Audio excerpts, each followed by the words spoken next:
Alright, hello people. How's it going?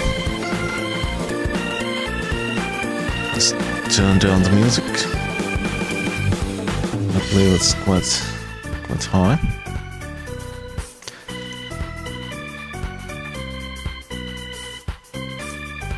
Hope everyone's having a nice Thursday.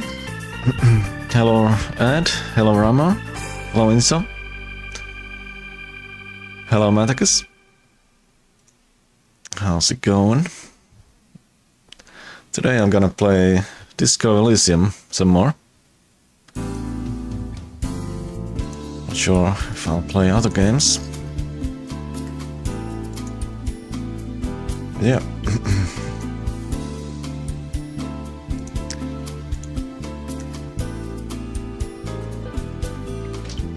Kind of a late stream.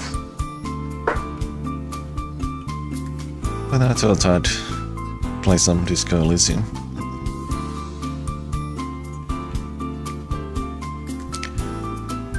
So let's hop in, see where we left off.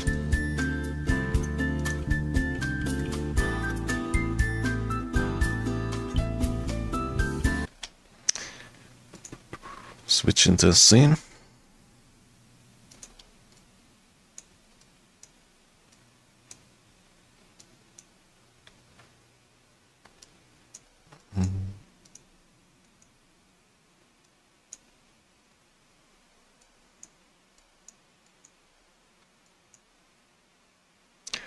When did I have this avatar again?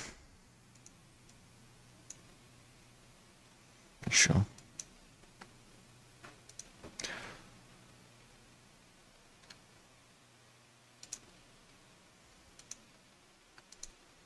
Maybe it's fine there.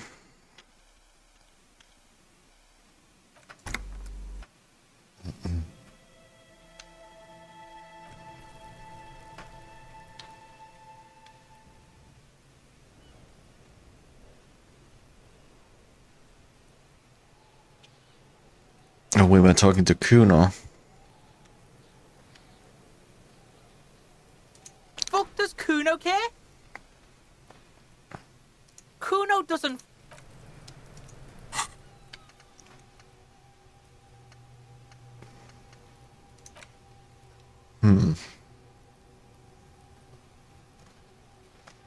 We got a new thought here. See what it does. -1 shivers.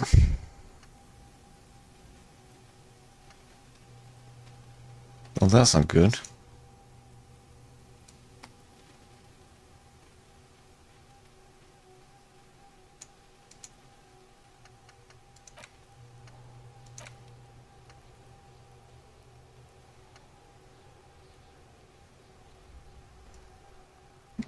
I'm not sure exactly what this gives me. If it says it here somewhere.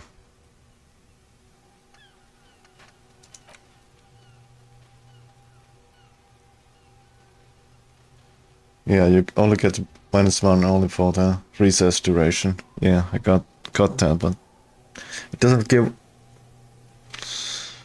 any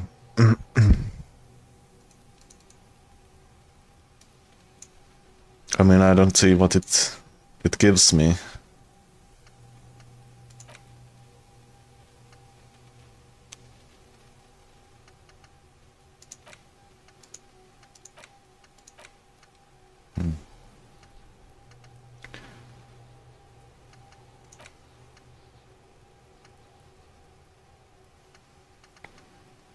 Could unlock now. New slot here.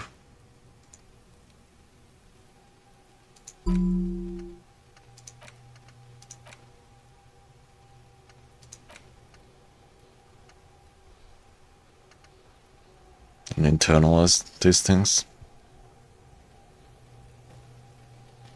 Some of them just give you minus stats. I see.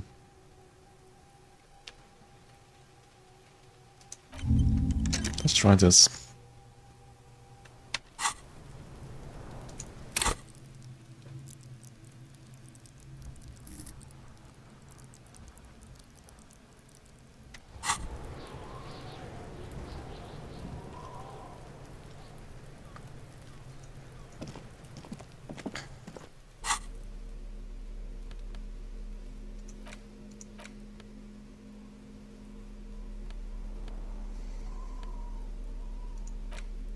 bullet is still safely sealed away in a plastic bag bearing the RCM stamp.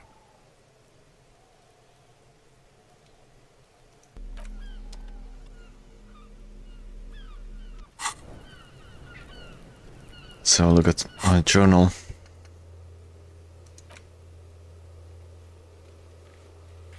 And the flat 12.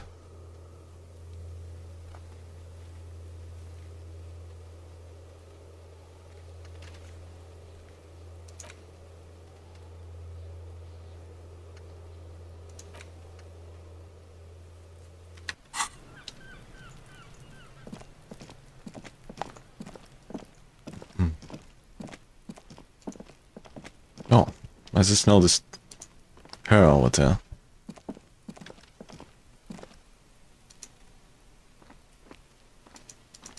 I'm not sure how you get there.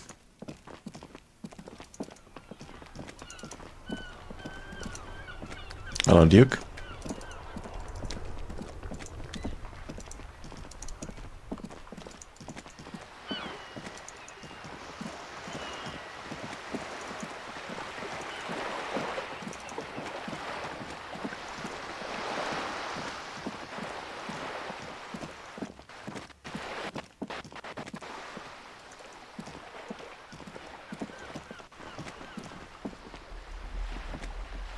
A sturdy metal door guards the southwest entrance to the apartment building. The door rattles again, but this time you hear an elderly woman's voice calling out from inside. Stop banging on the door! I'm not letting any more strangers inside. Hold on, who am I speaking to? Doesn't matter who I am. Now go on, get out of here. From within comes the faint sound of a broom sweeping across the concrete floor. This is the police. Open the door. Ha! The police? Everyone knows the police don't come round here. Please let me inside. It's cold out here. No, I already told you. I won't be responsible for any more strangers getting into the building. Go check the backyard door. Maybe someone there will. Backyard door? There must be another entrance to the east.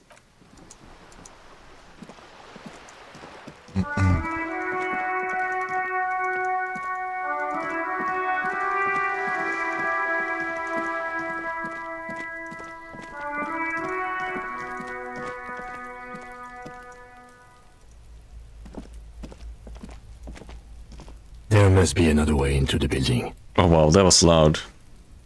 Why was it that loud? What the heck? I'm not sure if it was loud for you guys, but for me it was hell of a loud. Hella loud.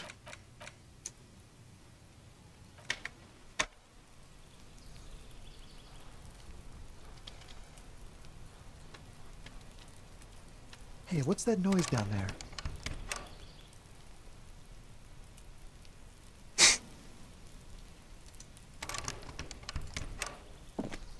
Yes?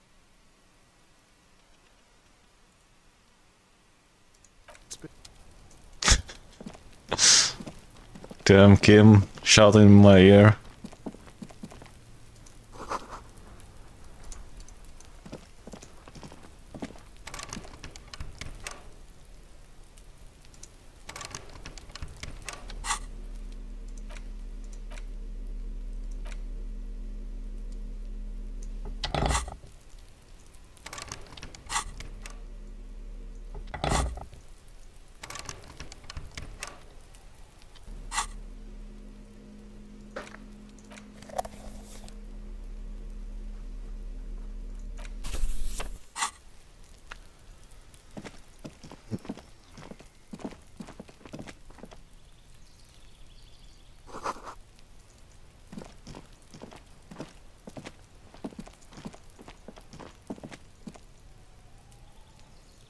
I can't get involved in this.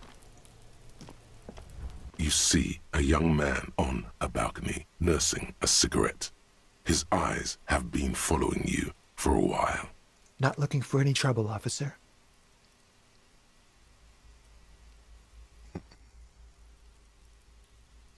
Why are you whispering? It sounds like you're already in trouble. There's no trouble.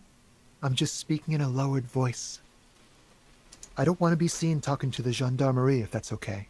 I just want to finish my cigarette. Don't let him go. This could be your witness. The balcony has a great view of the whole thing.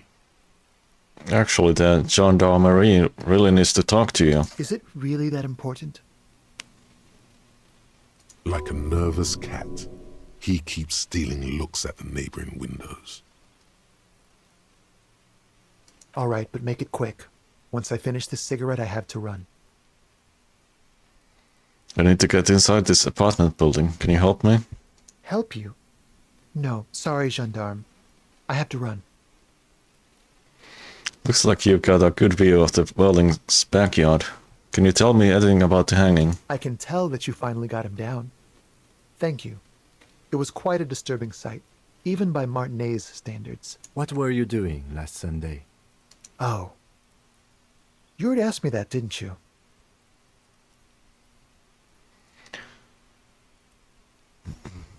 I'm pretty sure I didn't. No, not you. Some more muscular type. And when did you speak to this more muscular gentleman? Last week? I don't know. Look. You didn't answer the question. What were you doing last Sunday? I had a friend over. What kind of friend? He was my Sunday friend. What's your friend's real name? Did he say something? He doesn't reply, gesturing no with his cigarette.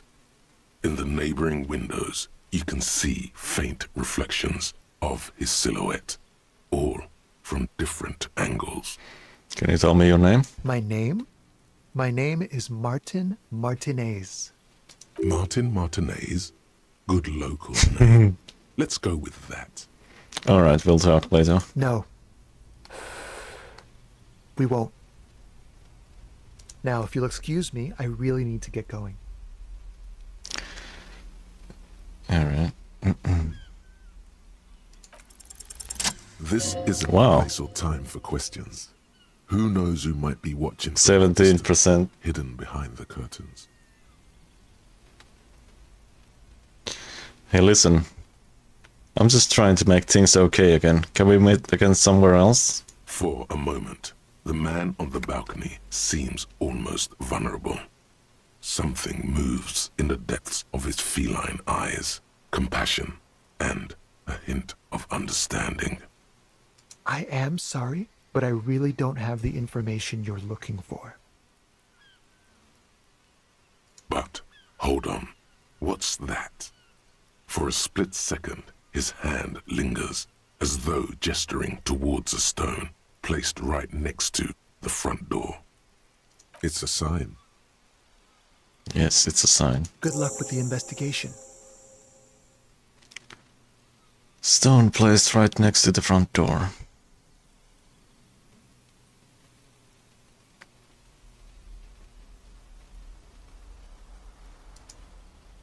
He's gone. We should run after him, see where he went. No point in running. Tenements like these often have multiple exits. If he doesn't want to talk to us, then he'll know how to hide himself. So we just give up? He could be a witness. Him or his Sunday friend. Either way, we need to look into that muscular type who's asking about our case. He did leave us a sign. Did you see that? He wanted to draw our attention to that stone right over there. If we find a way inside the building, we can ask around for his apartment. Right, let's do that. A stone, like any other, lying in a whirl of sleet and mud. Maybe there's something under it. Turn it over. There's a key beneath it, rusty from the dirt. This must be for the front door. Pity doesn't have the apartment number on it. This building has many apartments and the man can be in any of them. How are we gonna find the right one? We'll just have to go in and see. Put the stone back.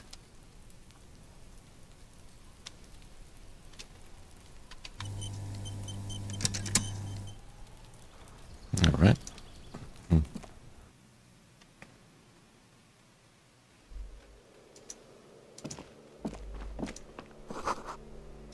Eviction notices and missing pets are plastered on top of each other.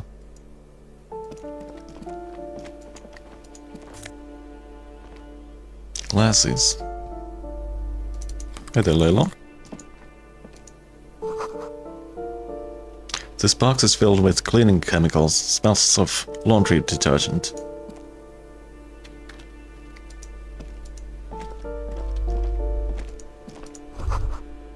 An old shoe rack, boots, sneakers and old slippers. These shoes come in 3 different sizes. A shabby door hangs oddly on its hinges, secured to the doorframe with a safety chain. An unpaid energy bill is attached, threatening to cut off the electricity. It's addressed to Mr. Uno Doroita.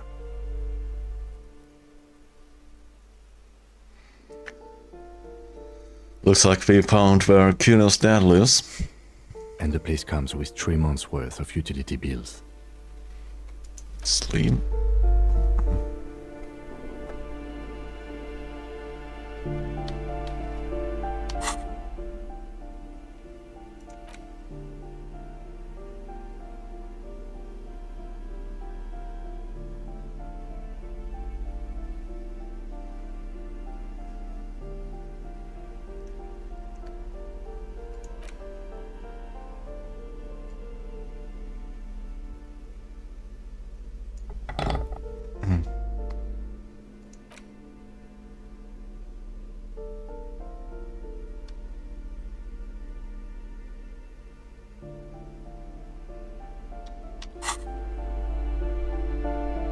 Thanks for streaking, Lena. A shabby door hangs oddly on its hinges, secured to the doorframe with a safety chain. An unpaid energy bill is attached. 97%. Let's go. Snip. The cutter goes through them like dead leaves. The links fall to the ground on the other side of the door. I know there's no stopping you, but let's at least make this quick.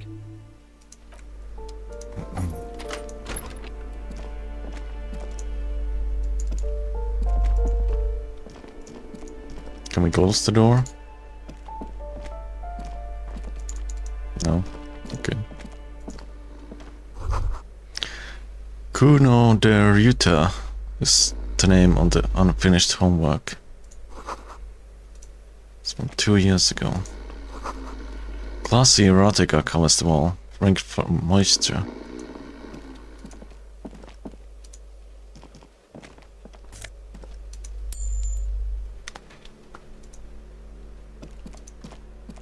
A phone book lies open on the table, covering a stack of utility bills. Right next to it, in plain sight, sits a small bottle of amphetamine, conveniently equipped with a straw. Lieutenant, I located psychoactive substances on this table. Good. Confiscate it. The minuscule amount of amphetamine doesn't interest the lieutenant in the slightest. He listens instead to something in the other room. Take the speed from the table. You pocket the bottle as if it were the most natural thing in the world.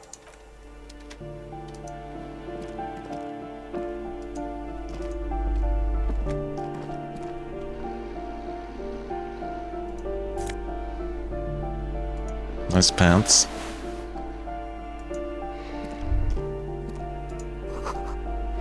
The air stinks with something sour.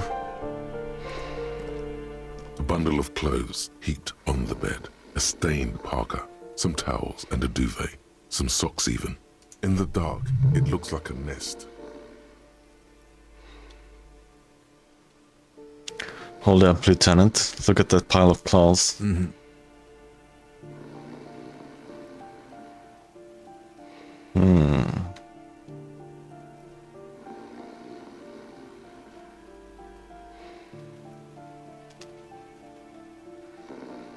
Should I?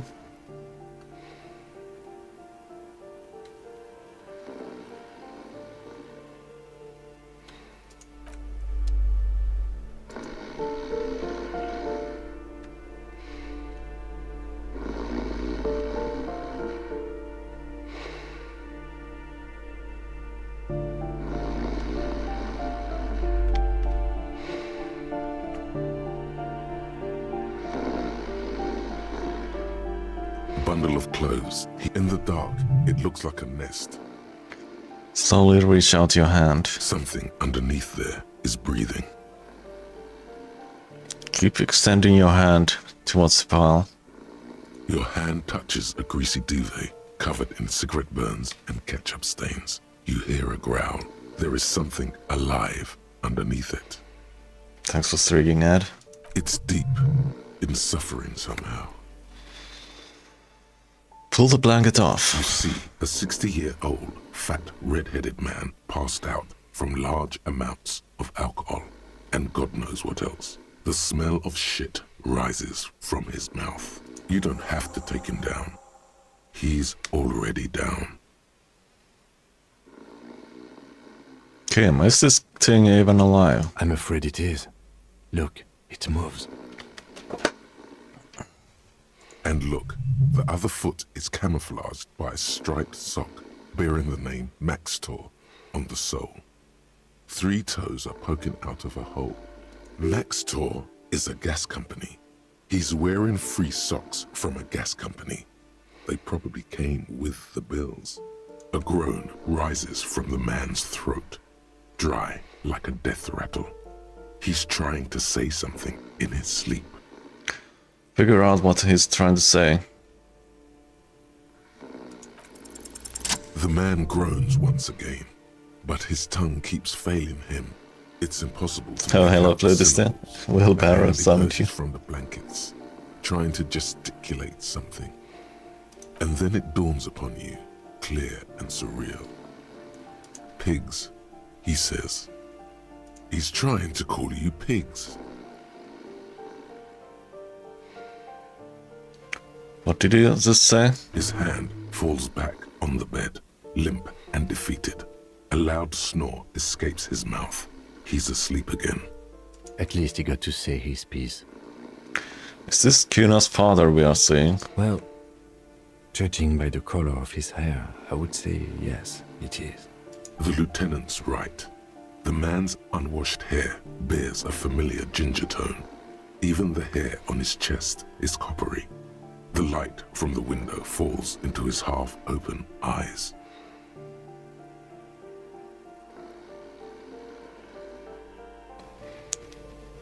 Doesn't look like he's going to hack up anyone anytime soon. No, it really doesn't. This looks very hard to recover from. This man won't be feeding his family anytime soon. Not that he was, but at least he won't be beating his son. A pair of half-open bug eyes is staring back at you from the dark, empty, and frozen. It's clear that the person behind them is not awake.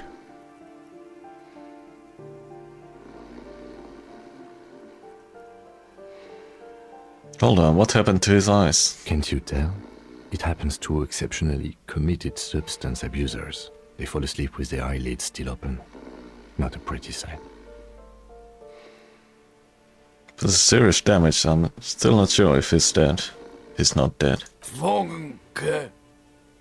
Rana. Is it gone? Look, he's trying to communicate. Maybe we should help him somehow. What is there to do? We could turn him on his side so he doesn't choke on his own vomit, but he's already on his side.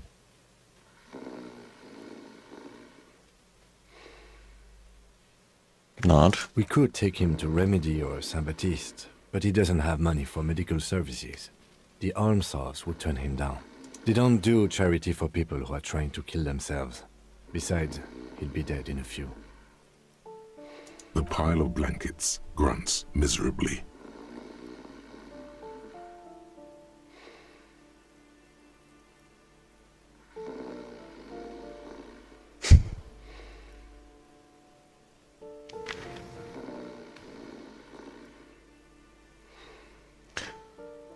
I took your meth, old man. Silence. Only heat emanates from the sleeping body. Right.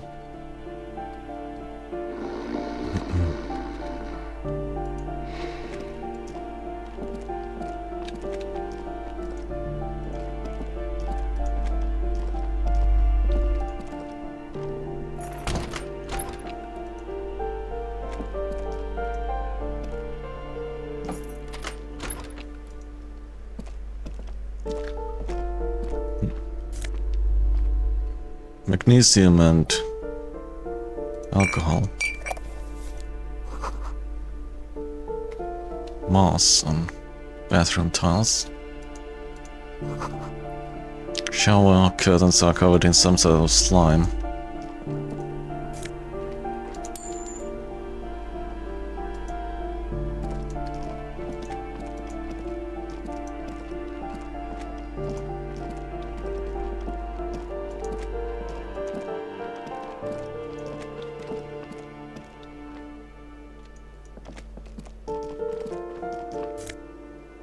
What? Money lost.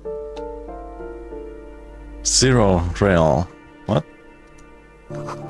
I don't understand what is the meaning of that.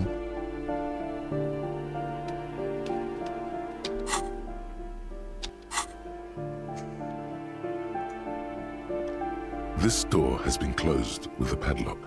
A chalk-drawn number on the board says number 11. Examine the padlock. It's a solid lump of metal, but the shackle is deeply corroded. A solid pair of chain cutters would make short work of it. Refrain from commenting. The lieutenant is concentrated on the hallway, scanning both ways for any approaches.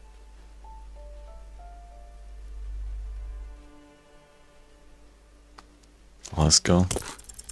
The shackle snaps like a twig, and the lock falls to the floor with a little thud. It should be possible to enter now. After you, detective. I believe this is the second day. Yeah. A flamboyant poster of a white star. Real lithography. Books of critical theory on the monstrosities of capital and such. Photos of revolutionaries posing with guns. Revolutionaries love to pose with their guns. Found a bullet.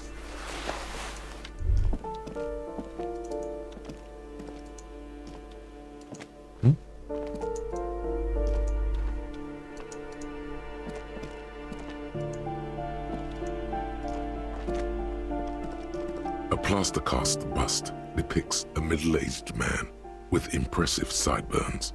The name on the plinth reads Kraz Mazov. Honestly, he does kind of look like you after all. Why does this tenant have a bust of Kraz Mazov in their bedroom? The white star, the photos on the wall. I think we have broken into the apartment of a young communard. How fitting. Kim, you have to admit this Kraz Mazov bears a striking resemblance to me. Hold on a second. Is this why you broke in here? To find out whether you're Kraz Mazov? No, it's purely coincidental. Sure it is. Just humor me for a moment. Don't you see the resemblance? Well, you both do seem to share an affinity for sideburns. But it seems like old Kraz here didn't drink nearly as much as you. How do you know? The bust is probably just a romanticized depiction anyway. Very well. Let's look for identifying features then.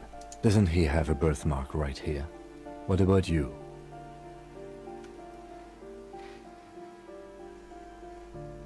Can't tell, I can see my face. Alright, but here's the big thing. Kraz Mazov looks Samaran, and you don't.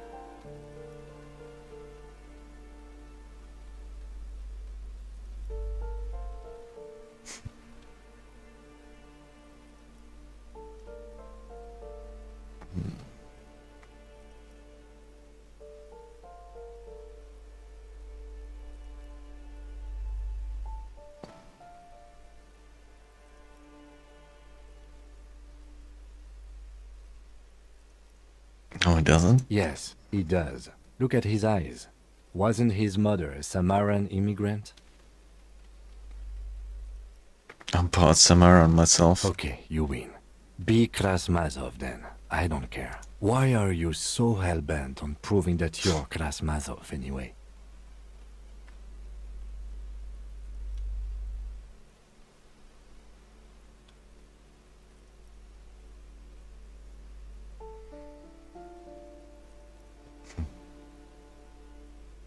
I'm not sure, but it's just a feeling I have. But I trust my feelings. All right, class, if you say so.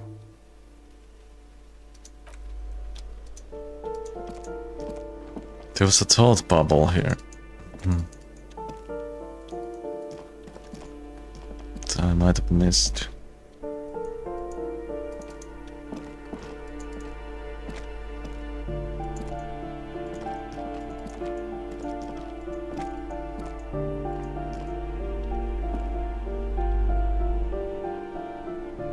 Oh well.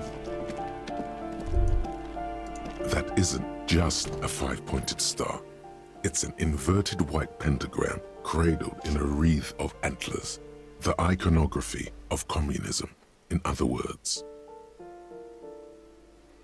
Inspect the symbol closer. The star and antlers was developed in the 6th decade of the last century and quickly adopted by Mezov and the communards during the revolution. Even today, half a century after, the star and antlers retains the ability to evoke hope, disappointment, and fear in equal measure. Why is the star upside down? To symbolize the toppling of the old order. Also, some social democrats were already using it. Why white? Because white is the color of peace. What does it evoke in me? Nothing at all yet. Right now, it's just meaningless shapes on a wall.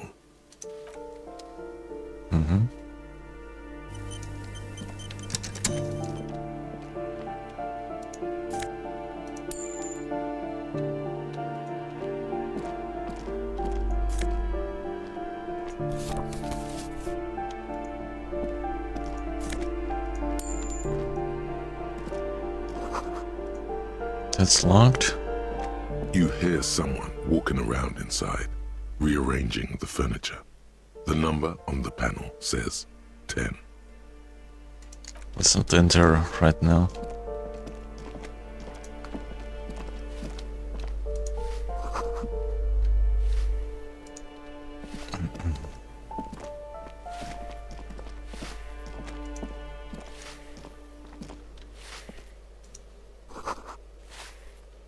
The graffiti says a firing squad for the rich. Give me a moment. The cold never does any good for my bronchitis. This woman's health is failing her. There's not much to do. Not in this damp. Are you alright? Should I call a doctor? I'm fine. Fine.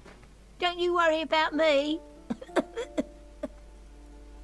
Now, what do you want from me, policeman? She's the cleaning lady. She knows the floor plan and the residence. I'm looking for Martinez.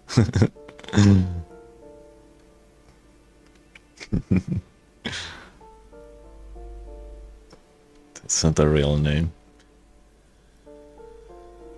I have a few questions about those apartments. Ask away, policeman. Who lives in apartment 10? No one lives there. It's been empty for months. But I heard someone walking inside. Impossible. I would know if someone had moved in there. Maybe it's those countercultural people again. Breaking into a house like it's a public space.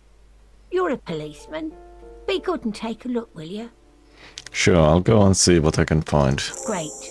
Young people. They're worse than rats. You know, always littering the hallways with trinkets and empty beer cans. Is one of the residents on a vacation? The mailbox is overflowing. People come and go. I don't keep an eye on everyone. Who lives behind the padlocked door? Oh, that one is a scientist, a future scholar.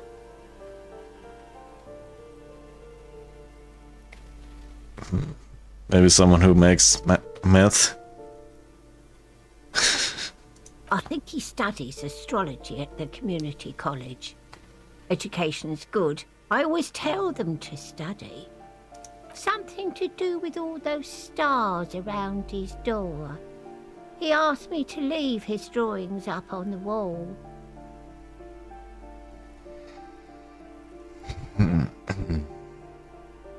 You mean the star and antlers? I think that's a symbol for communism. The symbol of what and how?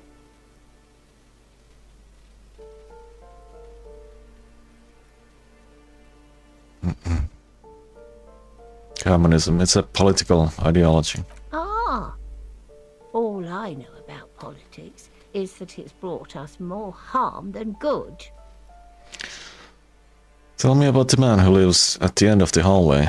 You know, the Utah. I don't want to talk about Deweeters. Why not? Addicts. All of them. And sometimes I hear them screaming. They don't like me cleaning behind their door. Think I'm listening in on their fights. It was dirtier there, after the janitor's closet. She avoids the end of the hallway. We saw unpaid utility bills. Aren't they going to be evicted? No one likes them in this building. It's only because of the kids they haven't been thrown out. I don't like talking about those people. What can you tell me about Cindy? The artiste? Nothing I can do about her, I'm afraid. She ruins the walls faster than I can clean them. Still, she leaves an old lady to her business. More than I can say for others. That's all, thanks. She mumbles some kind of a response, then hacks something into her handkerchief. Who are you? I'm no one. Just an old woman who cleans these hallways. Do you live here? If you could call it living. I have a little room upstairs right next to the coal room. It's barely bigger than a closet. But I don't complain, no. I have my bed and my aching bones to keep me company. And that's all I need from this world. I'm looking for Marta Martinez. Oh, you'll find plenty of Martins here. Don't you worry. No, you don't understand. I'm looking for a real person named Marta Martinez. He told me he's Marta Martinez. Pea-brain. Someone played a trick on you. Martin Martinez is a name for anyone who comes from Martinez, like Jim Jamrock or Raoul Ravachol. Oops, you really didn't get the joke there. I thought it was obvious. Anyway, officer, we don't have the witness's name. How about the young male in his mid-20s? Dark hair, skinny build, a smoker on the balcony. Know where he lives? Yes, yes. I know who you mean. The scrawny boy who's always smoking like the devil, right?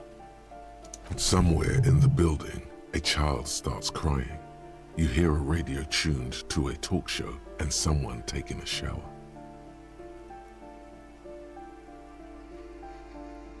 What's he in trouble for? No trouble, I just want to talk to him. Do you know where he lives? Talk?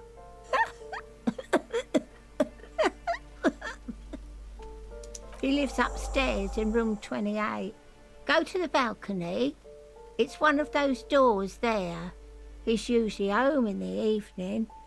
Thank you. We should go check out his apartment on the balcony. See if he's home. Thanks, I'm off.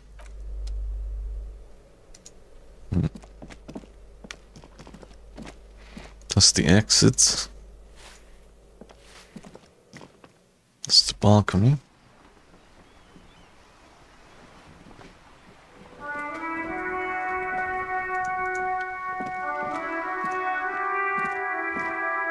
That's Cindy. Ooh, the piggies have learned how to saunter up staircases. I didn't think you could do that with hooves. But here you are. That's right, we've evolved. Yeah, I can see that. Cool mutations. That smell coming from her paint bucket. It's not paint. It's heavy fuel oil. Is that heavy fuel oil? Red dyed heavy fuel oil, intended for exclusive use in government vehicles, to be precise.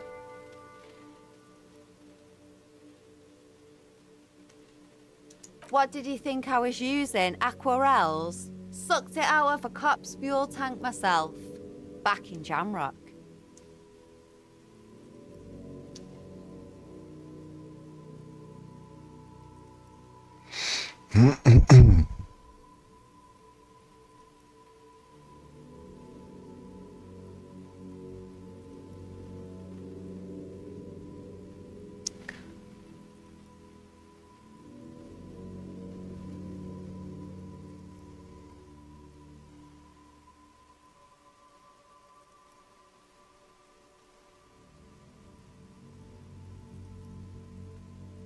Do I get on her bad side?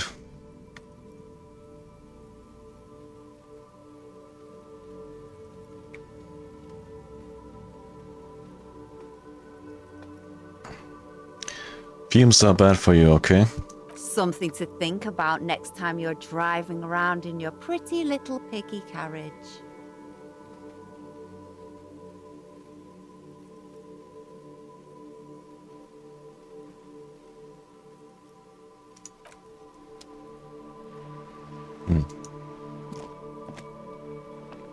I could have gotten an item, perhaps. Oh well.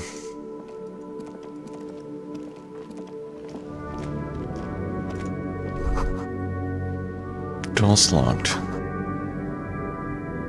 Someone lives back here. There's a box.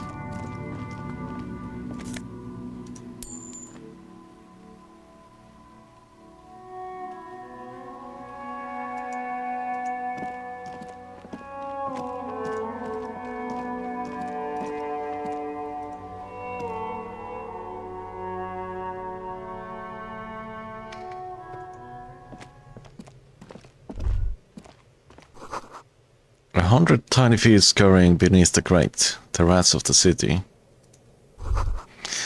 Someone's been sleeping here recently. Cindy?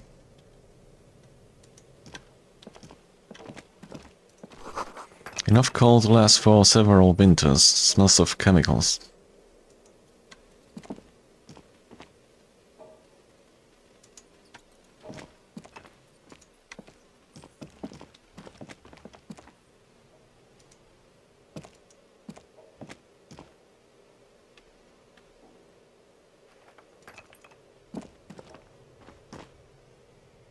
Is that a cat? Cat print.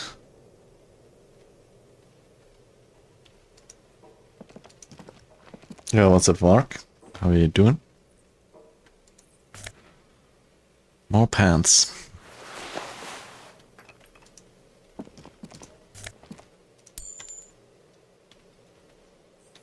And money.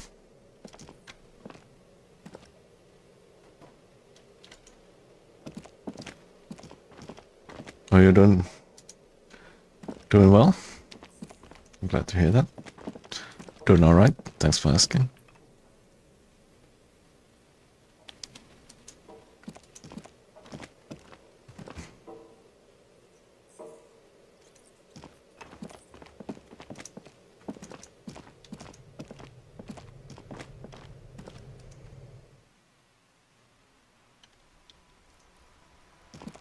Hello again, officers. Have you come to admire my mural?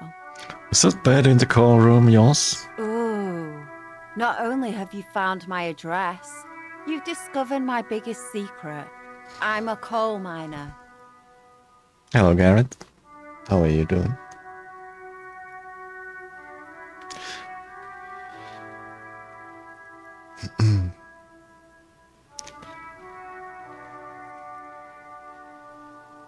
She does have eyes that seem to be smeared with coal.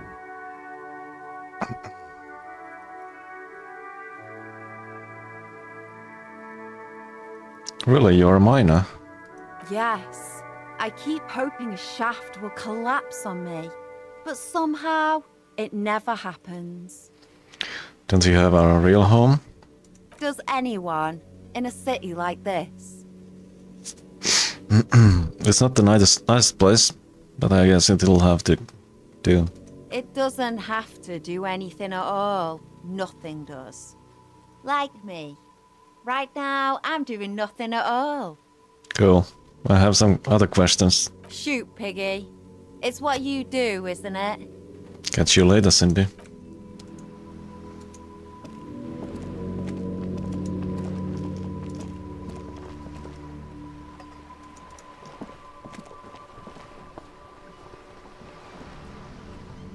Okay.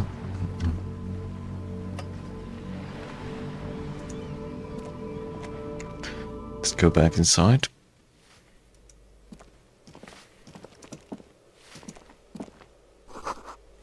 A note reads, foreclosed by Martinez Realty Associates.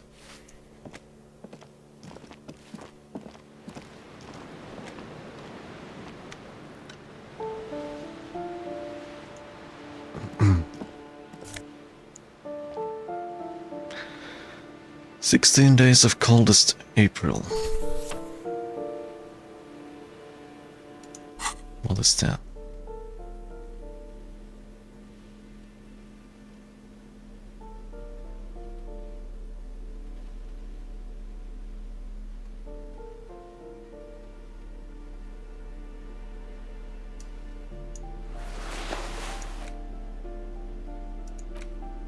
In your hands, you hold 16 Days of Coldest April by Yekaterina Dahl.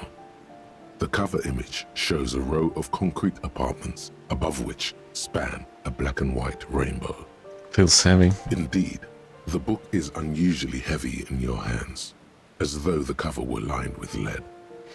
How long is this book anyway? You flip through the book. The pages are thinner than you realized, and the type quite small and tightly set.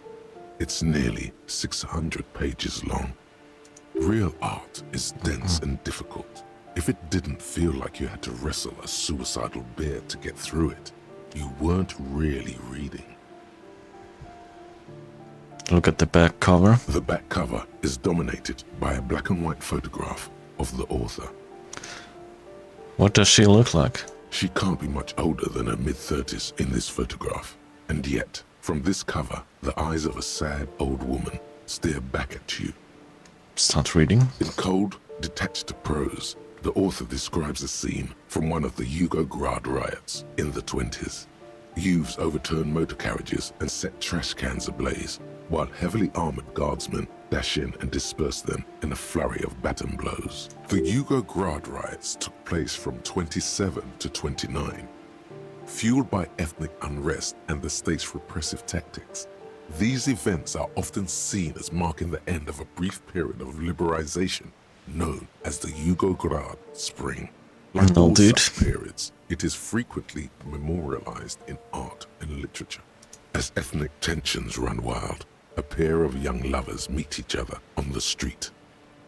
Somehow, in the middle of all the chaos, they manage to lock arms and look into each other's eyes. What happens next? It would physically hurt you to keep reading. Are you sure? Read 10 more pages. They go through a brief and somewhat Oof. awkward love affair.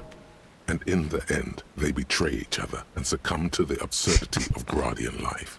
The man becomes a lens grinder, completely abandoning his former existence. He toils through the daily drudgery at the Lenka Polyfabricate. Happiness and fulfillment have eluded him his whole life. And in the end, he has nothing to do but dedicate himself to the craft. And the woman? She spends the next several decades standing at a conveyor in a Sosnovo fish processing plant. The smell of fish guts slowly seeps into her hair and skin, as every single one of her dreams dies, one by one. The memory of their short time spent together tortures the former lovers ceaselessly until the end of their days. Years pass in solitude, their bodies growing ever more decrepit. Why can't I put this book away? As life leaves their remains between the soil sheets, their final thoughts are filled with regret.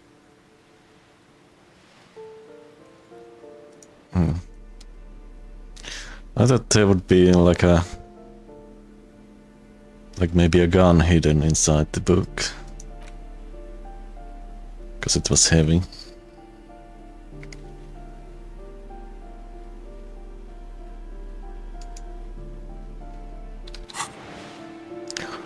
Oh well.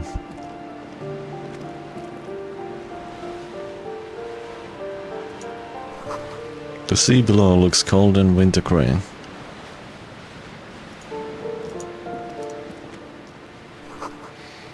Someone has torn down the wall.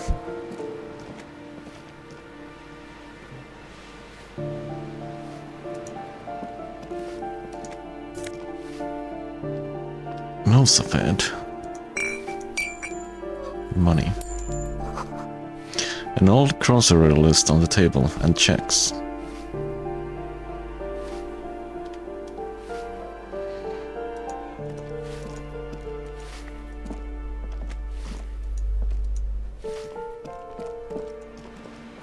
Yes?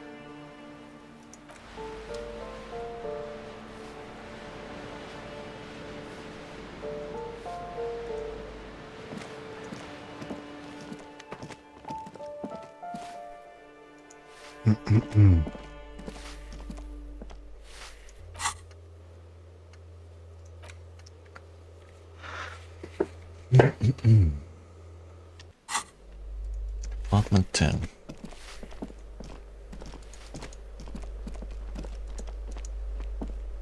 You hear someone walking around inside, rearranging the furniture. The number on the panel says 10. Do I have... Yeah, I do have this equipped. You hear someone walking around inside. Let's knock. The walking stops abruptly, but no one comes to the door. Sounded like a woman. A woman's shoes. Knock again. A poor communard, from the looks of it. The room is barely bigger than a closet. This is the police. Open up. Do I have to open the door? Do you have a warrant? I'm not obligated to open the door if you don't have a warrant. Let's go. We don't have a reason to get inside that apartment. This apartment is supposed to be empty. Did you break in here? Excuse me? Of course not.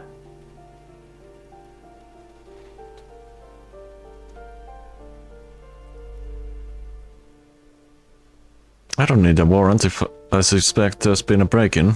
Oh, come on. That was smart.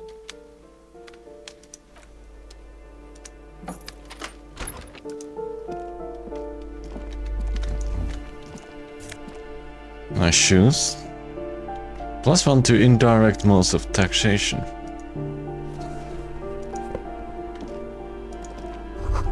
Looks like a fine mattress. Don't be ridiculous, you can hear it swarming with bugs. A blister pack of medicine picks out of the box. You take it. +3 morale.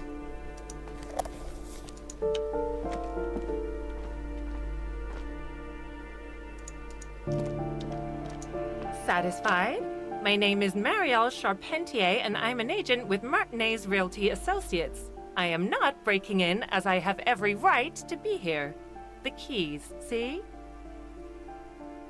Boy, there are a lot of different keys there. More than 20 at least. Do you want to see my ID as well? You can't legally ask for it, but why not? Want to see my residence permit too? Inspect the passport. It feels flimsy in hand, with the words Revachol Zone of Control written under a nondescript municipal logo. There's a picture of her with shorter hair Hello, on the Drissa. side, along with all her personal details. Everything seems to be in order. Thank you. Do you have any questions? I need to be back in Midtown in an hour. What are you doing here? I need to get it ready for the next lease, but as you can see, the previous tenant completely trashed the place. Reprehensible. Who lived here? It was some kind of a moribund old man who used to be a business owner. You'd think they'd make rent. A sudden serious look crosses her face. This story didn't have a happy ending.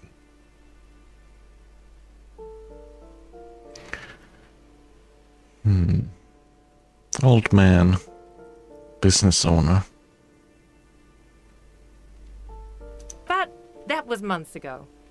Anyway, was there anything you wanted, or is that it? I'm in a hurry.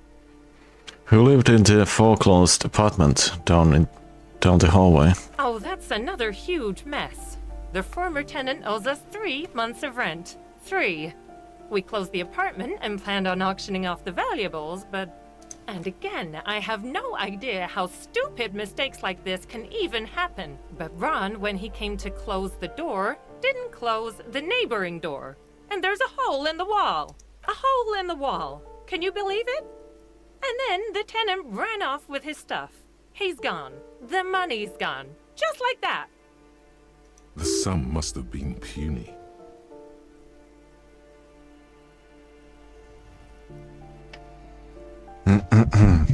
It couldn't have been that much money. These apartments look pretty shabby. These apartments are perfectly fine. They have gorgeous architecture, a million Sure. real view of the bay, good ventilation, neighbors, life, spark. And Yeah, good they are ventilation. The affordable. windows are broken. I'll tell you, Martinez has a future. In a few years, it's going to blossom with artists and creatives and those radio computer wizards.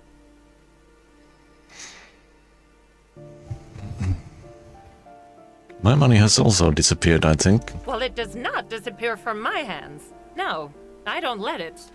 So wait, what happened with the wall? Don't ask me what happened with the wall. I have no idea how we're going to find the time or resources to fix it.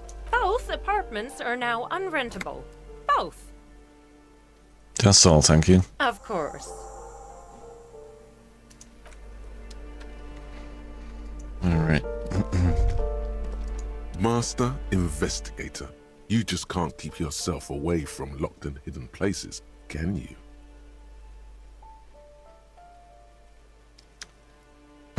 What do you mean? Nothing, nothing. You're right. Get in there. Deep. Invade every personal space. Break every lock. I'm just browsing. Yes, that's what it is. A quick peek here. A short glance there. It's all quite delectable. You gotta have that.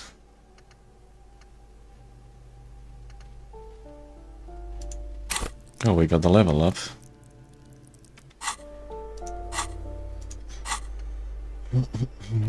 Let's unlock this.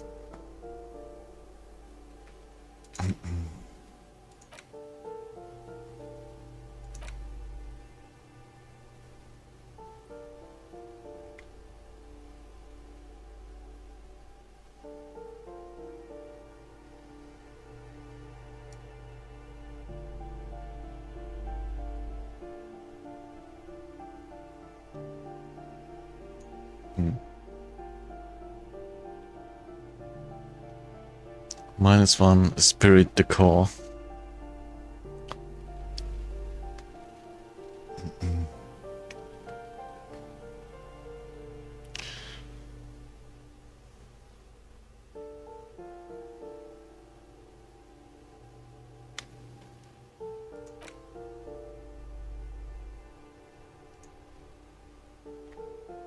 Let's unlock this and internalize.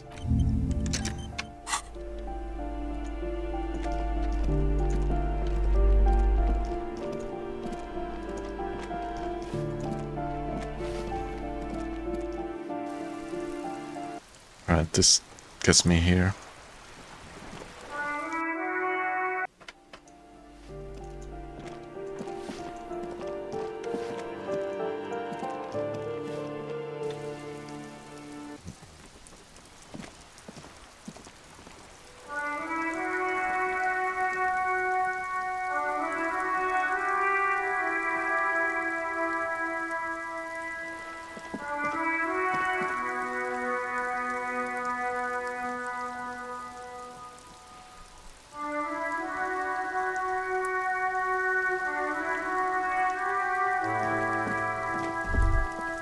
Ruination has come.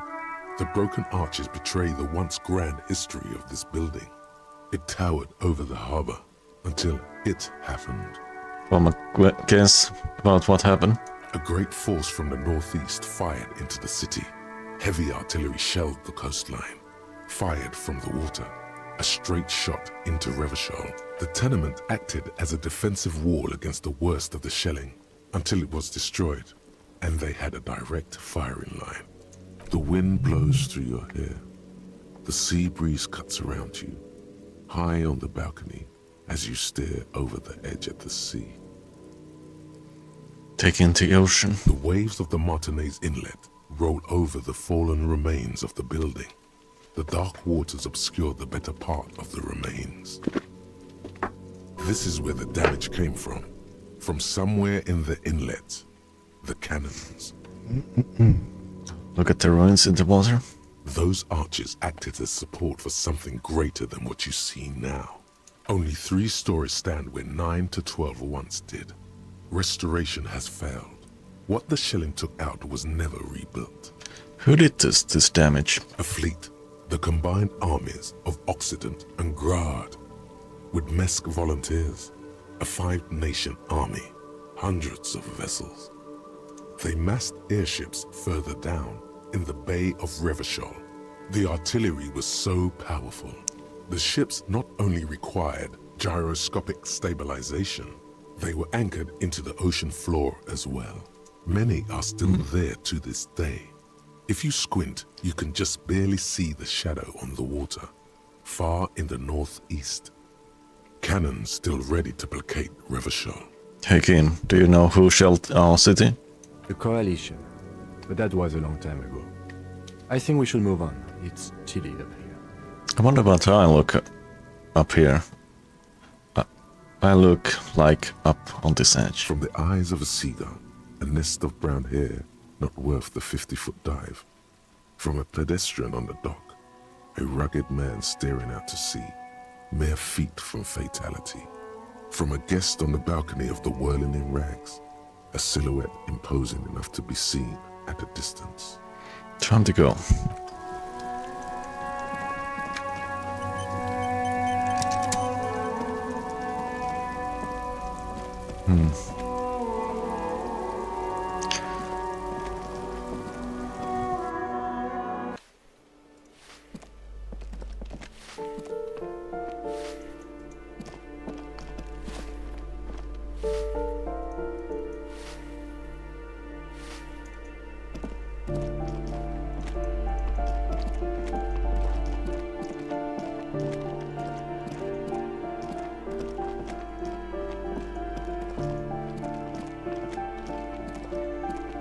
Oh, there's another balcony here.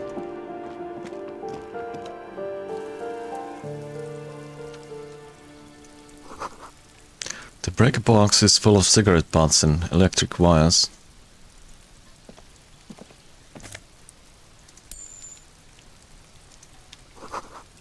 The curtains shift just a little. Someone is watching from within.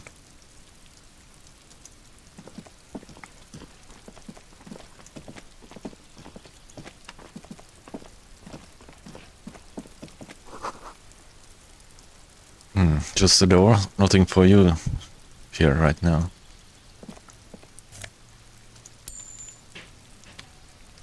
Hey there, Butcher. I'm doing okay. Hope you're doing well. Yourself?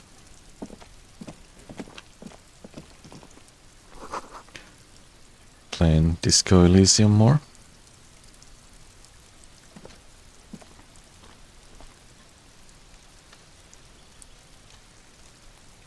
This door is made of metal and appears to be reinforced. Someone here really values their security.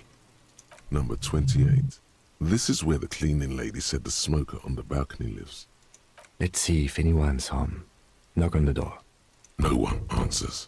Looks like the young man we are looking for isn't home. I think our best chance to catch him is in the evening. Are you doing alright? Just brewed some roast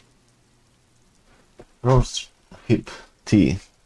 I'm gonna sip on it after it cools down a little. Nice. Not sure if I've had that. I'm having coffee myself. We should return tomorrow after we have finished with our day's work. How about 9 p.m.? Sound good?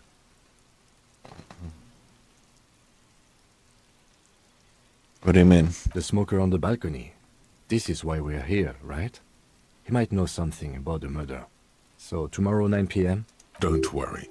It's mostly all still here. You can remember things. You got this. You had coffee with your breakfast earlier. Let's see. Sounds good. Tomorrow at 9 p.m. Tomorrow, 9 p.m., right here. Apartment number 28. Good, let's go. Damn. Turns out it's quite tricky finding someone in a big apartment building. Don't worry. You'll get him. Remember, tomorrow. He's probably gone for today.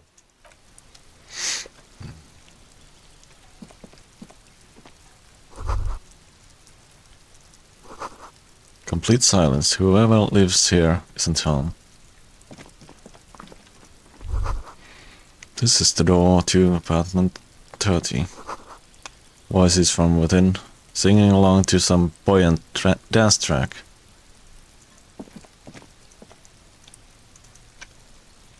Alright.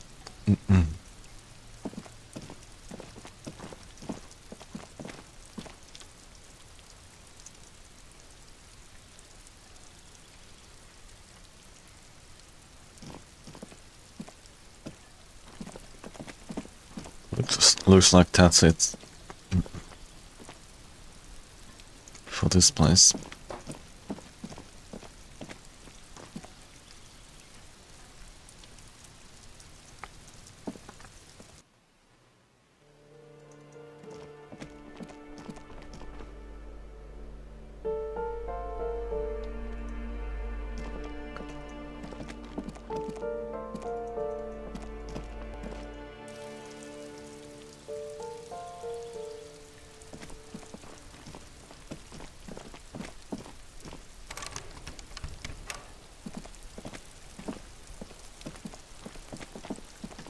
Okay, where else could I go?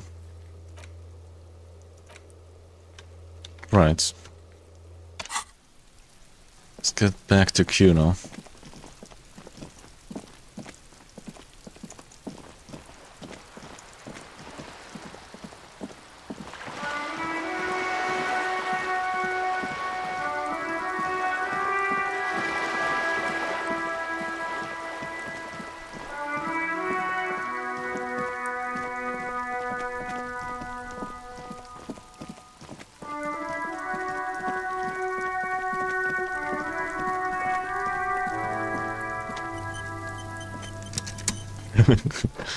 Kuno doesn't fucking care. Hello, pal. How are you doing? Fuck does Kuno care? I took care of the drug situation. Alright, so you got Kuno's kilo.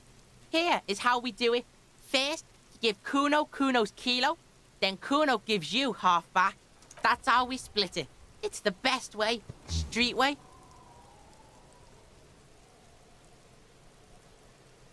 Aren't you going to ask how I got past your dad? Word on the street is, you sent your little friend in dressed as a hooker. Distraction style. That's some sick shit. Not a single muscle moves on the lieutenant's face. Kuno wants to hear all about it, but first we split the kilo, then we shoot the shit. Per kilo, you mean gram, right? Kuno knows what Kuno means.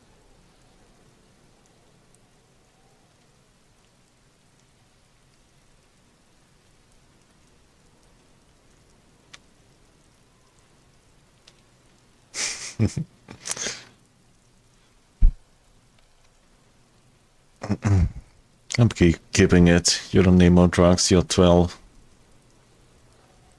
Alright.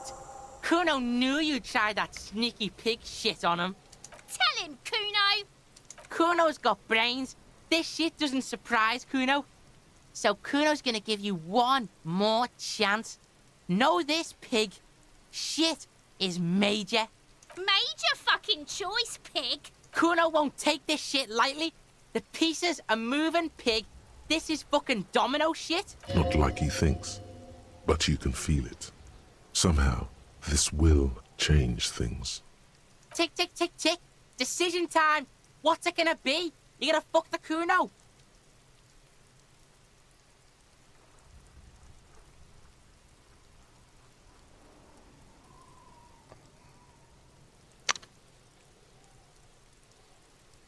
This is staying with me.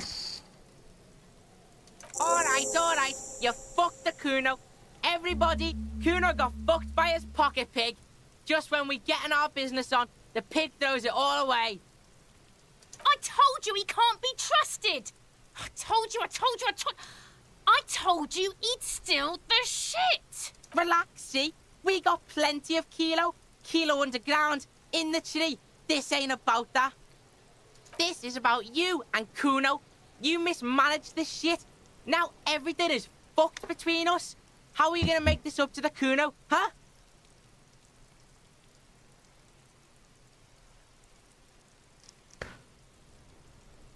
I looked around in there. It's not easy.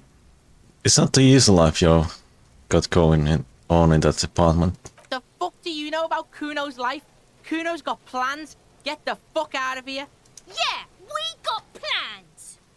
Kuno, I met your dad. Yeah? How the fuck are you still alive, pig?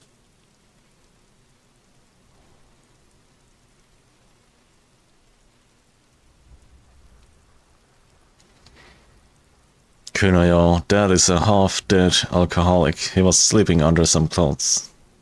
What? His posture changes. The swaying rooster motion stops for a second. Then he gets it going again, reorienting himself. Fuck right. Kuno's dad was sleeping like a bum. Kuno told ya. Kuno's dad doesn't give a shit about anything. Fucking breaking and entering shit. That's nothing to Kuno's dad. You got lucky, pig. Kuno knew this. Kuno's fucking violent fiend dad's been drinking hard lately. Kuno knew you have a way in. Narrow window. Kuno window.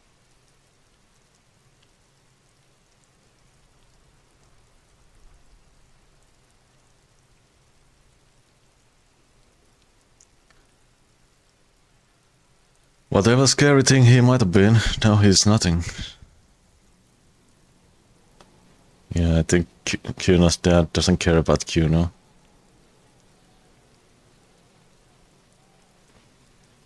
Yeah, Kuno's dad is fucking nothing. Fucking coma shit, stroke shit. Kuno's dad is so fucking violent. He's had a stroke many times. Shit. Kuno's gonna have one too. Gonna be just like Kuno's dad. Speed shit, crime shit, fucking on the bed. Kuno's gonna go out like Kuno's dad. Revachol West style. Stop saying all this sad shit, Kuno. Fuck you talking sad? Kuno's got hard shit, death shit, nothing shit.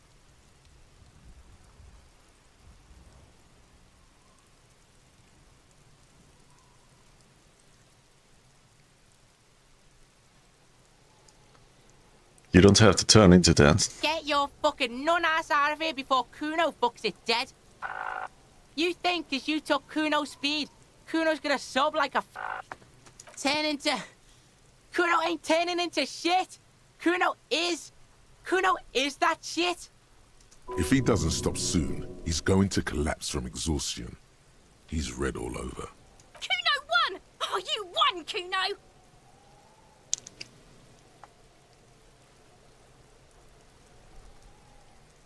There was textbook with your name on it in the apartment. Yeah, so fucking what? It says Kuno, not Kuno. Kuno der Ryuta. Fuck are you talking to Kuno about that kiddie shit? I like it, Kuno der Ryuta. He's trying to fuck you again. Fuck out of here. Kuno knows it's fucking lame. That's why Kuno changed it. Kuno can change his name into anything. Gonna change my name into... Don't change your name into that, Kuno. There were tons of unpaid utility bills there. Fuck right there were. Fucking 3 years or some shit.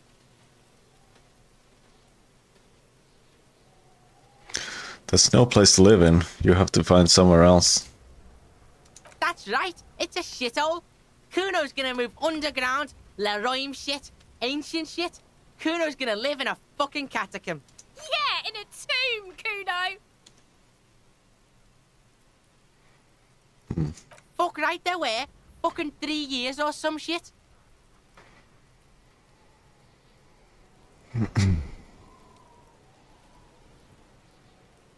Let me guess. Kuno's dad doesn't give a shit about them. Yeah, that's right. Kuno's dad doesn't give a shit about that electricity and light shit.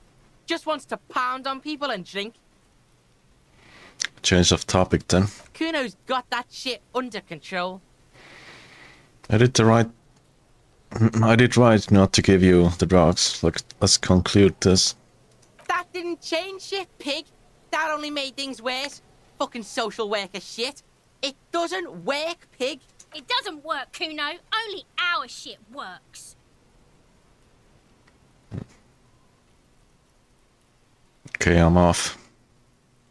Kuno doesn't fucking care.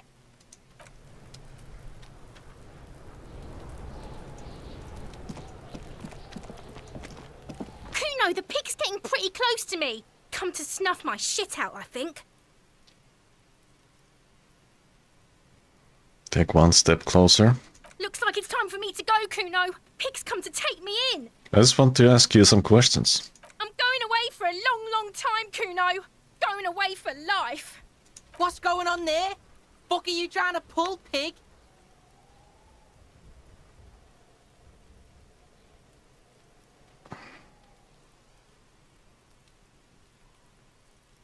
Hey kid. Oh. You there, behind the fence. You don't want to fuck with me. I got my hands bloody. I'm not here, pig. You're not seeing this. You can still see the top of her hat from behind the fence. Okay.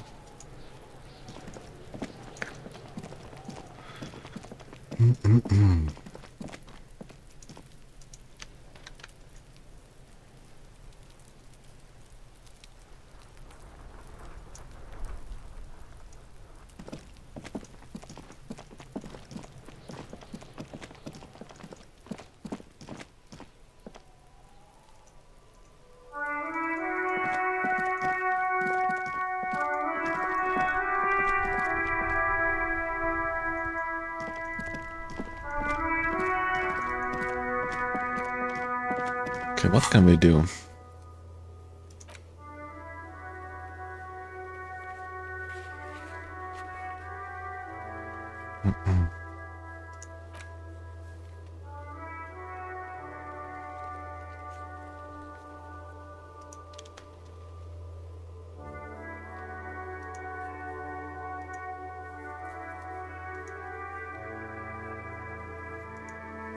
Very sad.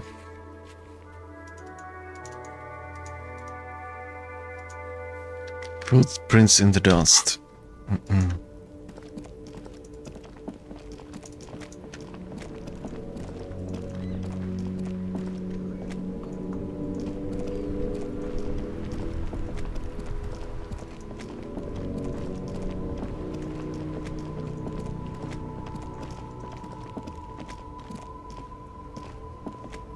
There are clothes inside. Cheap second-hand clothes, smelling of strangers' body odors. Don't be shy. These are premium class clothes. Good quality fabrics, best retro design. Save the economy with your style, officer.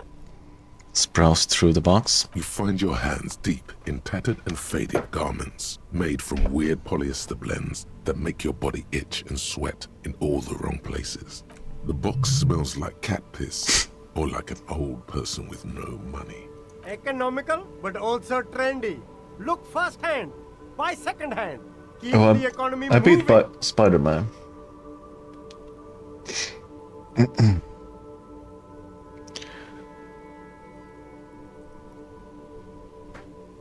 Also, hello, Annika. Let's find something worth salvaging from that pile of rags. Something cold grazes your hand. Synthetic and sleek.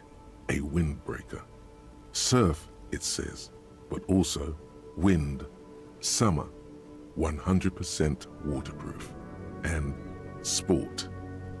All in different typefaces. This jacket is the apex of human evolution.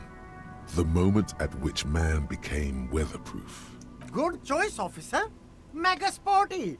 And it's only $4.50 for you, sir.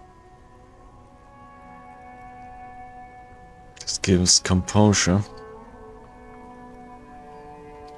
Sleep for now.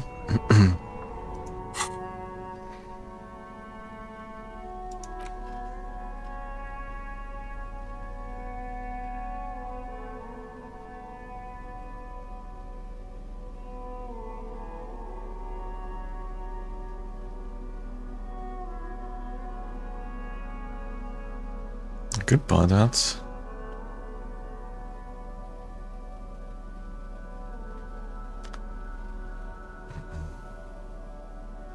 Indirect modes of taxation. What is that?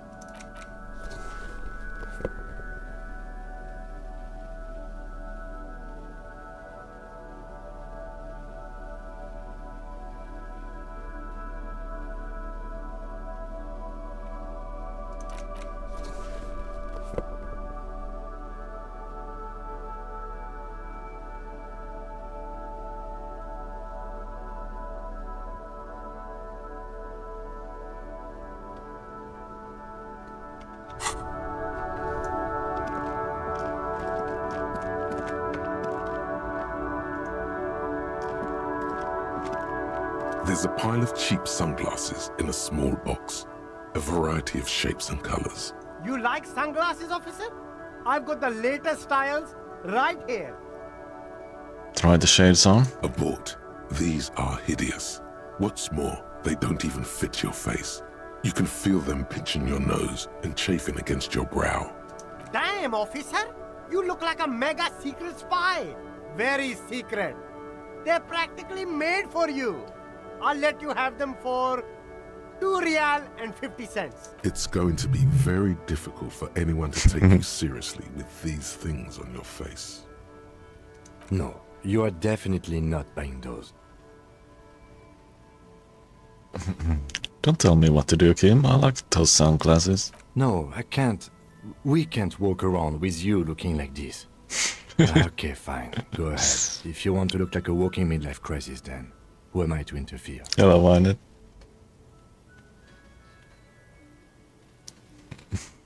Those are pretty neat sunglasses. These are all boring. Boring third-rate ho-hum sunglasses made of cheap Syrahese plastic. The kind of plastic that melts in the sun. These are all first-rate sunglasses. Premium design, superb material, very cool. UV resistant. These will definitely keep your eyes safe and cool while doing your dangerous police work. Let's equip this.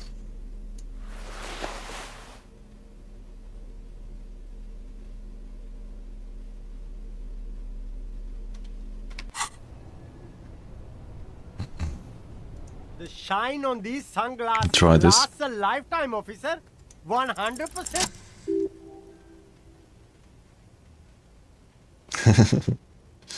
Yeah, he already looks like a walking midlife crisis. Oh, I got a success. Oh, I see. A pair of water blue shades. The writing on the left temple says Sub-insulintic rendezvous. The frame appears to be hand-carved out of bone. Oh, very interesting choice, officer. Very high culture. Try This them is on. how a sea monster sees the world. You've become a sea monster, Harry. Giant, hidden, and strangely tender at heart. All is blue. All right, but these actually make your vision worse. It's like literally being underwater. Wow, officer. You look so cool. And they can be yours for a mere 3 real. My regular customers have passed them all up because they've got no taste. But you found them. Kim, what about this? The lieutenant tilts his head and steps back, eyes narrowed in a thorough examination. It's a case to him. You look like a musician. Like a blind musician. But you could do worse. Oh, Take them if you want. plus Inland Empire. Stack this.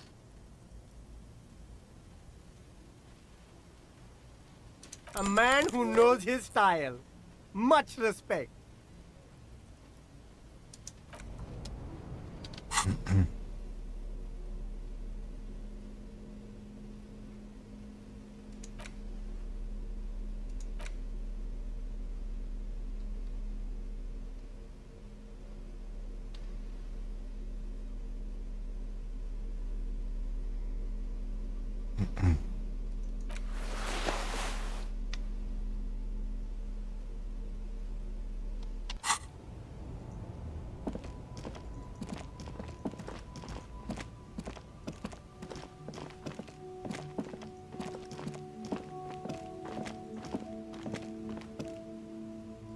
G'day to you, officers. Is he holding a knife? A burly man hangs out by the waterlock, carving up a generous serving of salami with an old hunter's knife. His eyes are fixed on a man stranded on the other side of the waterlock and on an enormous billboard that has fallen down into the canal between them. First things first, what are you doing here, man on the waterlock? My friend Barry the Butcher is stuck on the other side of the waterlock. I'm keeping him company and eating this salami. From the corner of your eye, you see a man in a yellow shirt and grey overalls waving at you from across the canal. He seems disappointed about the wreckage on the waterlock and the salami. Very good stuff. Anything I can do for you, officer? Do you know what caused this wreckage? I wasn't here to witness it, but those look like tire tracks on that sign. Weird, huh?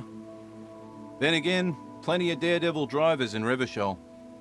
Too bad it also takes a year and a day to repair anything around here. Especially a waterlock. The rest of the coast is closed off till then. Do you know what's further down the coast? Well, there's the fishing village, an abandoned fish market, a bizarro church. Not much use to the congregation, though. There always seems to be something wrong with it. Yeah, not really much else. Just bombed out ruins. Can I have some of the salami? Sure thing. It is salty, it is savory, it is chewy. The hangover only makes the salami more tasty. Want some too, officer? Nice. Why not? Alright, bye. Yo, hi there, A Wellstone. rustic control How's it going? panel with loose wires dangling out from the hole where an indicator light used to be, and a mechanical lever sitting in the middle. This panel usually closes the waterlock, turning it into a bridge that lets you cross the canal. But there's a crashed salmon and butter sign in the way. Pulling the lever probably won't do anything. Let's try the lever. You pull the lever all the way up until the metal clicks against the contact pins. You hear a soft clunk. Then nothing happens.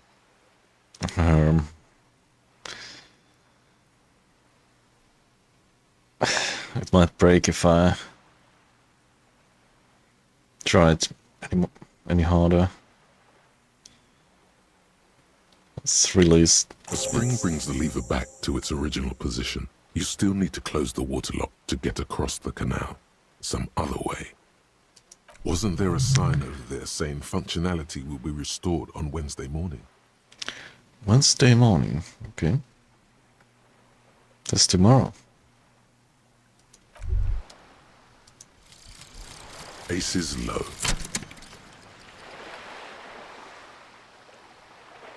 For the rest of the world, the Aces low is just some cool Revachol thing, politically neutral. In Revachol, it still holds revolutionary connotations. Also, have you looked at Lieutenant Kitsuragi's clothes? He wears a bomber jacket, just like the ones worn by aerostatic brigades. And those cargo pants look like they could fit tools for hot fixing your burning aerostatic. You should ask him about this.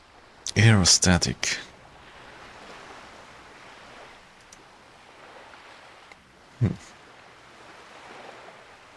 Got RC, I mean, Spirit Decor.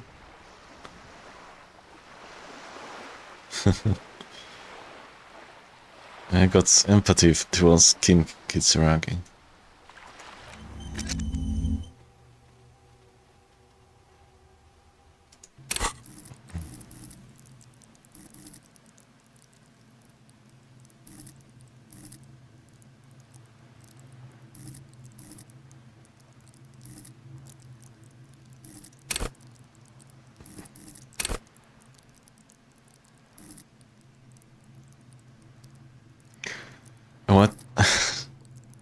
I've kind of been mixing these two. This is Spirit Decor and Inland Empire.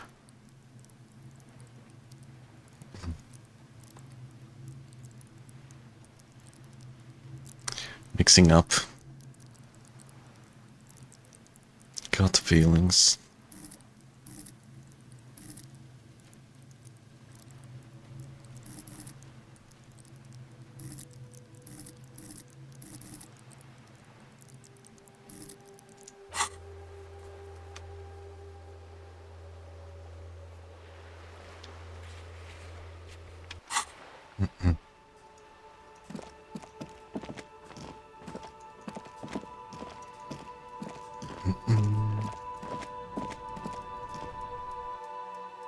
Right, it's this place.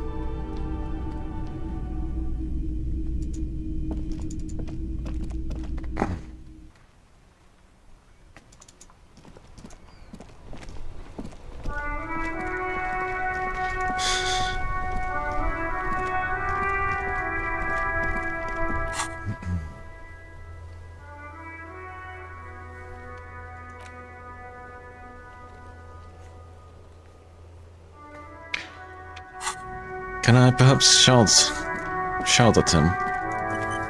Something I could try.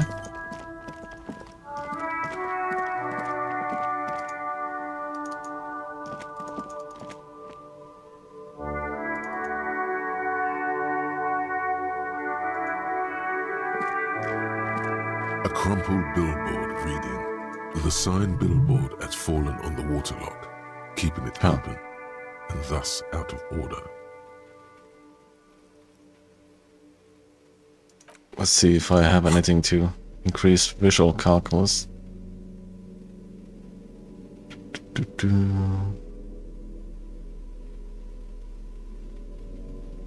No. Is there anything that decreases visual calculus? I don't think so.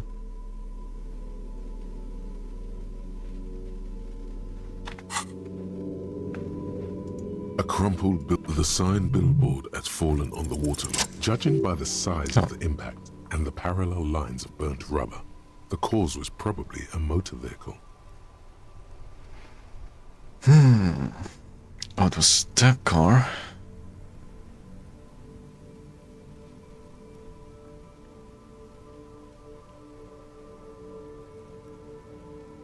Acceleration. Point of impact.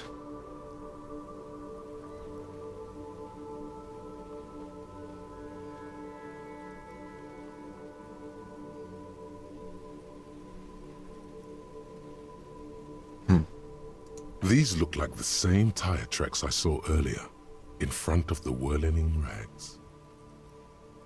Let's look at the crater. Side slip marks indicated that the vehicle was traveling up the crater at 35 kilometers an hour.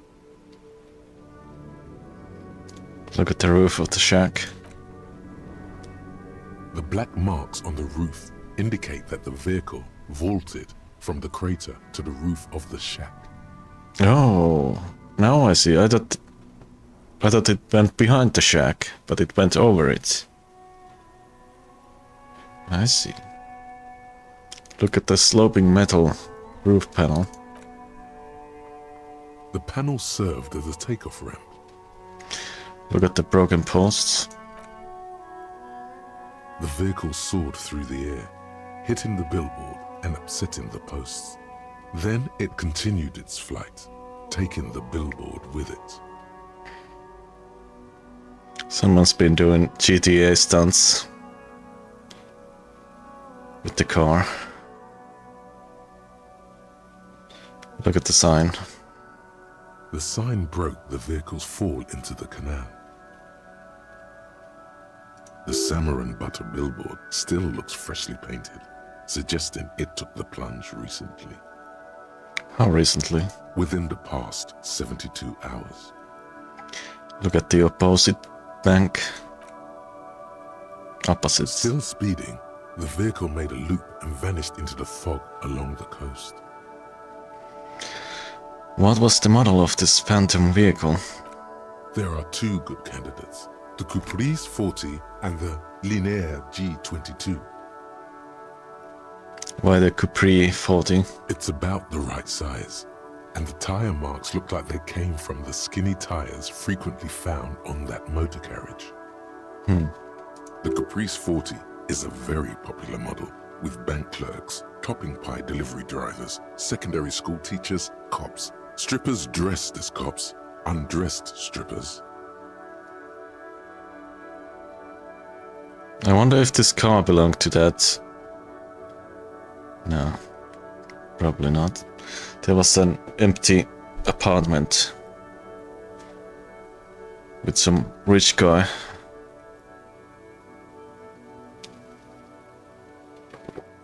I was thinking maybe this was his car. Why the Linear G22? Very sturdy but light motor carriage. More likely than most to survive that jump. The Linéaire G22 is not a particularly popular model due to its peculiar proportions, which the manufacturer's design team probably thought about for too long. What now? You'd have to follow the tracks to be sure. Blink. The lieutenant looks on, waiting for you to wrap up your analysis.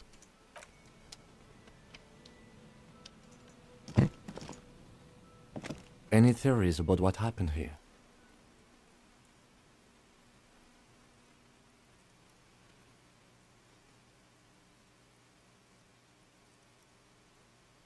Some top shelf shenanigans. I want to meet with the driver and shake his hand. What kind of car do you think it was?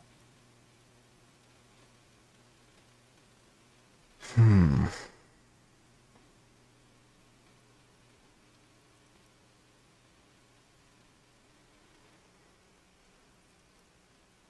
think it was a Capri 40. That's quite likely, from what I can tell.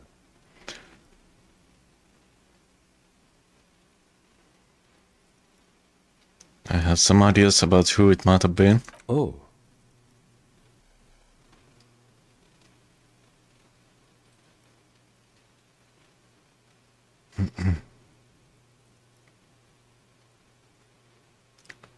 It was someone dangerous. Perhaps this is somehow connected to the murder. The traffic hooliganism? I hope not. Fortunately, we are not traffic cops. Should we get back to the murder? Jacob Erb.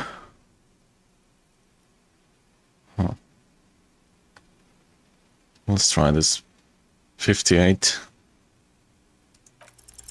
Somewhere in the Nice. depths of your alcohol-addled soul, you find a few threads that you can weave into a story. This could have been Jacob Erb. The tip-top tourney champion? After the untimely death of dear friend and fellow racer, Alfie Dilatras at Fjordhammer, Jacob Erb was desperately chasing death on the racetrack, but death eluded him. The lieutenant patiently listens to the words coming from your mouth. After quitting in frustration, he became a recluse, a ghost driver, searching for death on the streets of Revachol, speeding. Jumping canals at night? If I was Jacob Erb, I wouldn't drive in Martinez. The roads are awful. In conclusion, it's a colorful theory, but I don't believe Jacob Erb did this. Should we go? Let's take the task. Yeah, we need to find this Jacob Erb before tragedy strikes.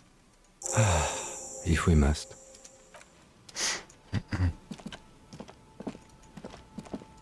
I've been having good luck with my rolls.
What's that?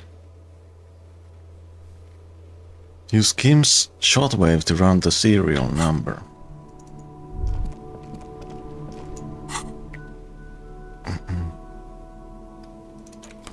Let's equip these.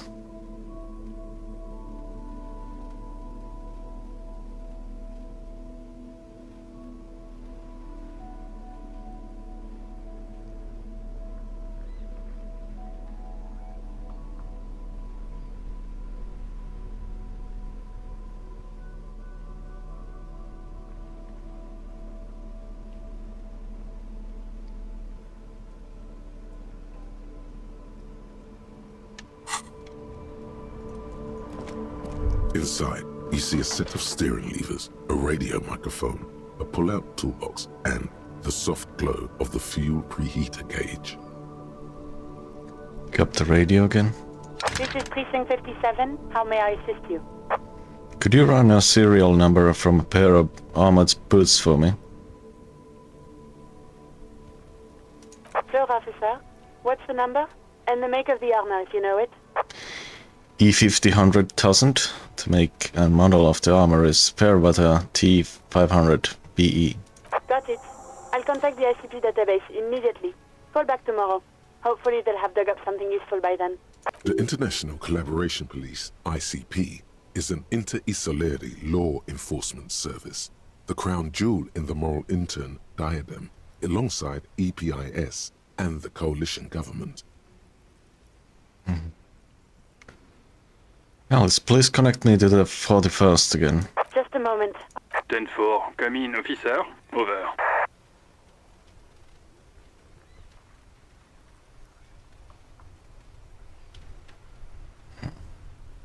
Roger that, 10-10, over and out.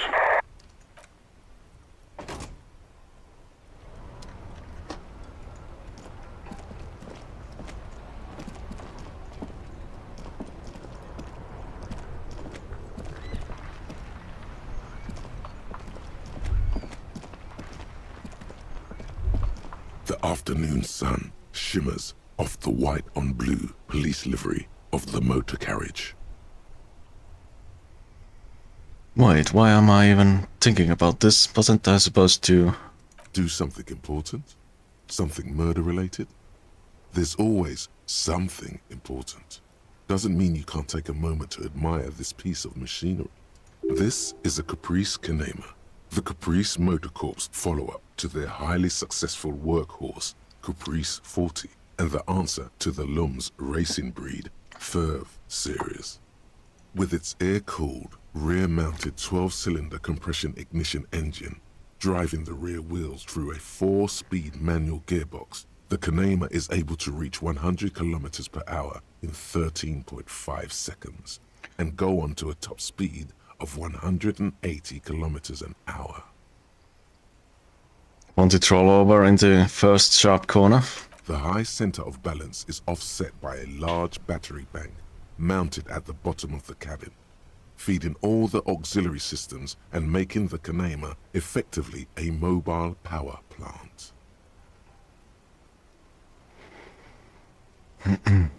This tech talk is really rubbing me the right way here. Due to a quite steep price tag, it is very unusual to see one in police livery. That machine really puts the loco back in locomotion. Very cool. Mm-hmm. You want to take a closer look?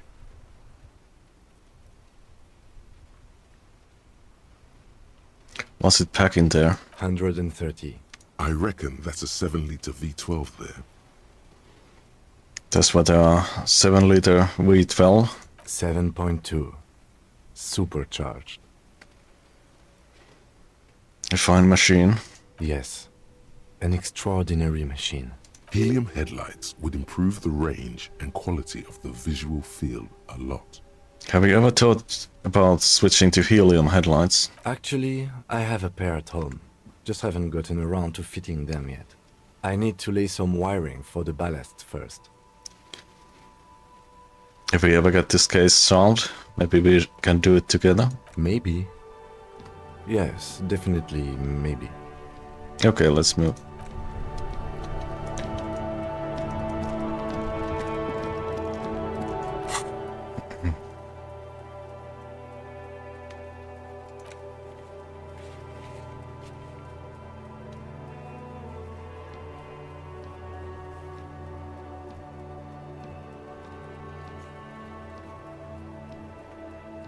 Ask him to tell you about the case.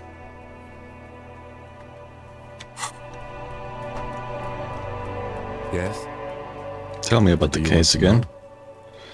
Literally anything about it. I can't remember a single thing. Ah, yes. The case brief you missed. Now I remember. Brief, yes. That sounds good. 3 days ago, the RCM emergencies desk received a report about a security guard who was found hanged in Martinez. An anonymous caller said there was a dead body behind the Whirling in Rags hostel cafeteria. The cadaver had been there for 4 days. No one had come to investigate. During that time, the victim had been stripped of his belongings. The caller did not identify him, but used the word lynching. There is an ongoing labor dispute between the local dock workers and the logistics company Wild Pines. I was told we should approach the death as part of this dispute. Why didn't we know anything about the caller? They didn't identify themselves in any way. The tone was muffled using a device of some sort. The desk could identify neither the caller's age nor sex. Why hide themselves? There's a strong prejudice against involving the RCM in what's seen as union matters. The dock workers' union is the de facto police in Martinez. Now it appears they've started executing too. We cannot allow that. Of course, yes. I understand everything now. Just to be clear, we are police officers. It's our job to find the killer. That's the case. Uncover and arrest the killer. Can we go over the preliminary info again? You mean like a brief? Do you want me to brief you again? No, I'll wing it. There's no reason to wing anything. If you didn't get the brief, that's okay. I did. 3 days ago, the RCM emergencies desk received a report about a security guard who was found hanged in Martinez. An anonymous caller said there was a dead body behind the Whirling in Rags hostel cafeteria. Is this the same? The cadaver had been there for 4 days. I During think that this time, is the same. the victim had been stripped of his belongings. The caller did not identify. They didn't identify. There's a strong prejudice against involving the RCM in what's seen as union matter. Just to be clear, we are police officers. It's our Actually, job to I have find the killer. That's the case. all I need for now. Good. The Jamrock Shuffle. In a way, yes, you are treasure hunting. Most officers from Precinct 41 do what is called the Jamrock Shuffle, cracking open containers.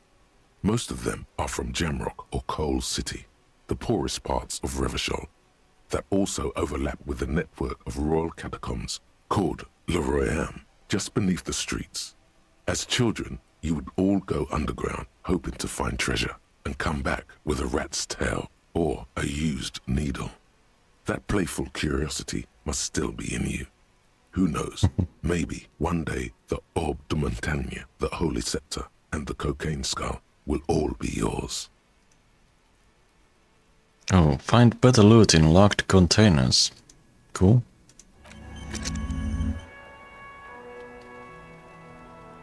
Cool.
Secret passages.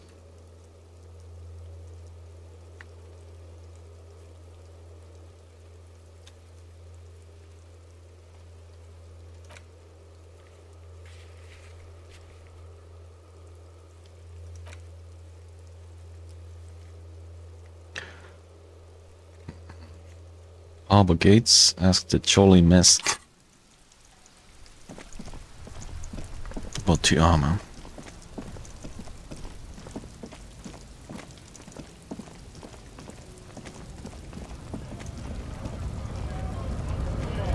This guy, right?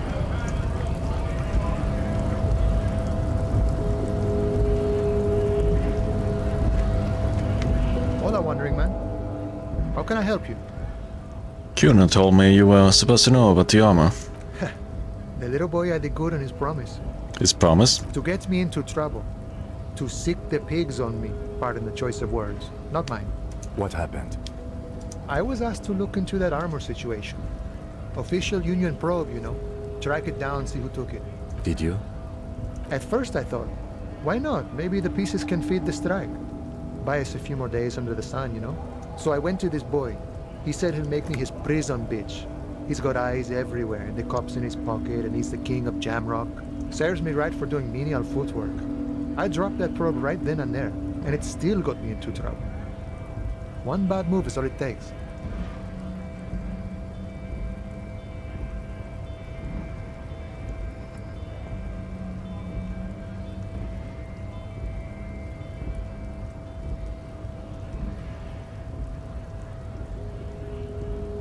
The probe into the armor.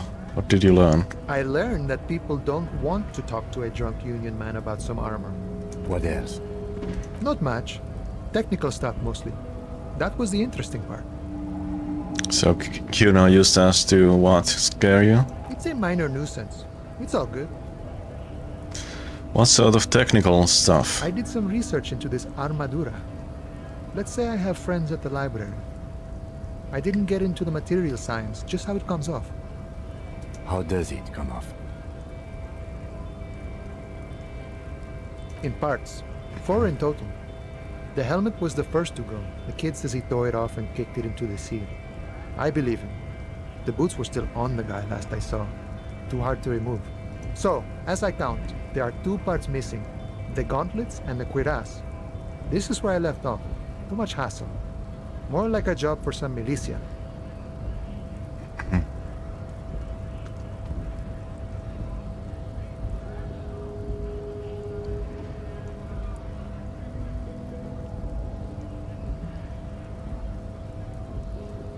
Hold up. 4 pieces, helmet, cuirass, gauntlets, boots. What about the leggings? Oh, they're just gone. They don't exist anymore, if they ever did at all. Forget about them. I did.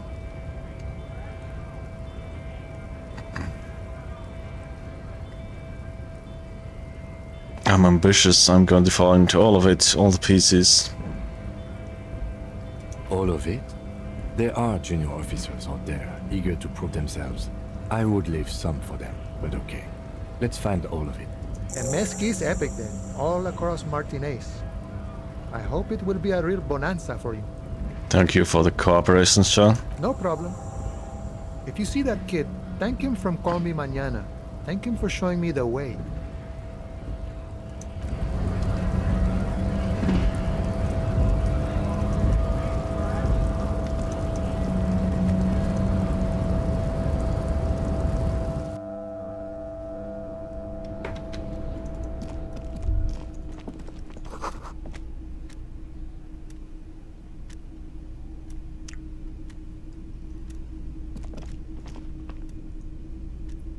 The file cabinet stands steady as ever, and the unlocked drawer slides out to greet you.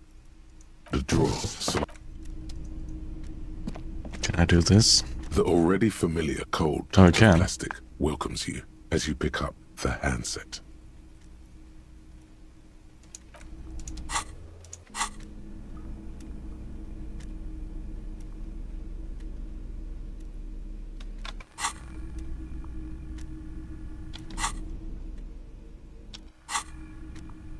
The already familiar cold touch of your fingers run over the dial pad. 005. That's the dialing code for Revachol. 4952, and a moment of hesitation before entering the final numbers. 993. Calling. Calling. Still calling. Then... Video Revachol, 24-hour video rental. We rent 8 and 10mm film for home use.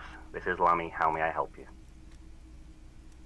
The voice of a youngster on the other end sounds as enthusiastic as that of a man walking towards the gallows. What is this place? Video Revachol is a 24-hour video rental. We rent 8 and 10mm film for home use. This is Lamy.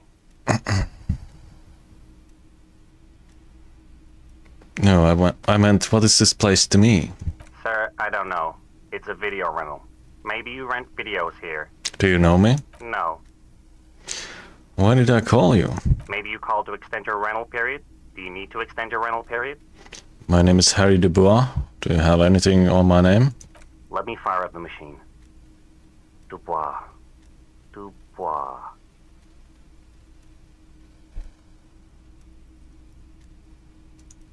Here we are. You haven't rented anything in 5 years, but you still have a copy of Blue Ocean Hell from November '46. Whoa, not a fun film, that one.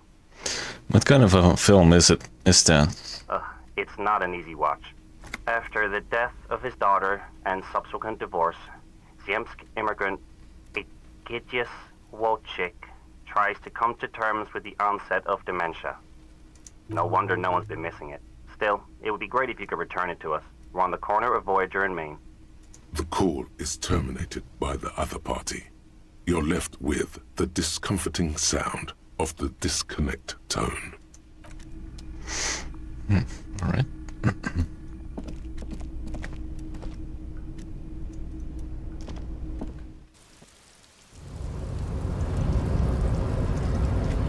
I believe this was a white check as well.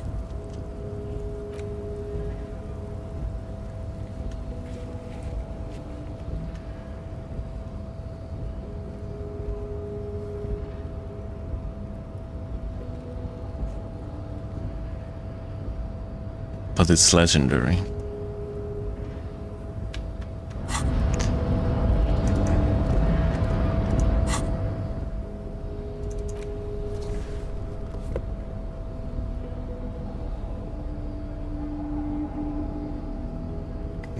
Might as well try it.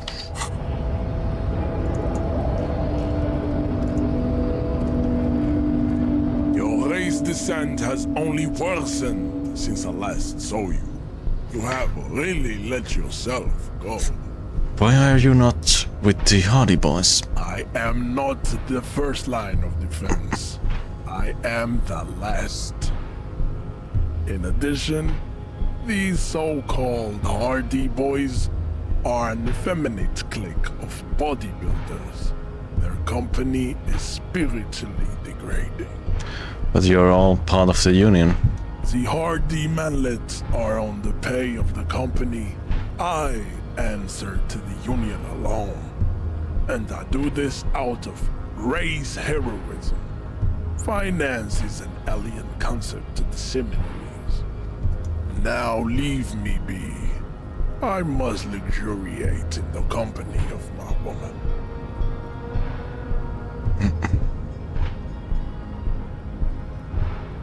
What are those tattoos of yours supposed to mean? Racists are generally not very good examples of their race. Welcome to Revachol. You hear him yell at a redhead woman visiting the fritter nearby. I am not like them. I am craniometric perfection. I have taken the trouble to permanently draw a phrenologic grid on my skull and features. I've already read Your this. silence betrays your inferiority.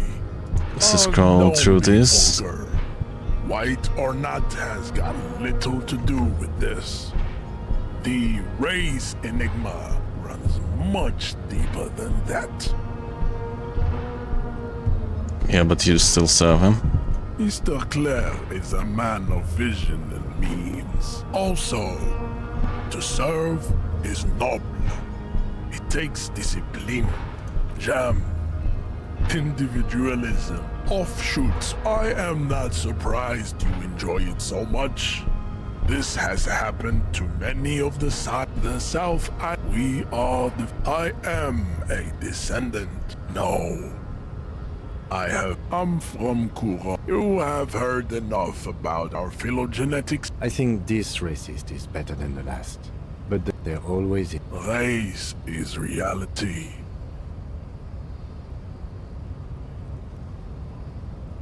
Right.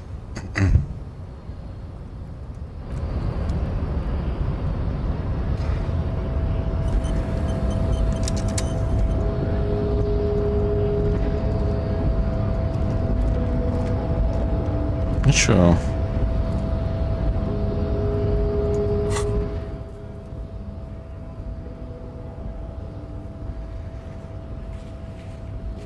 Why I couldn't try that? Oh, well, let's return to Kuno.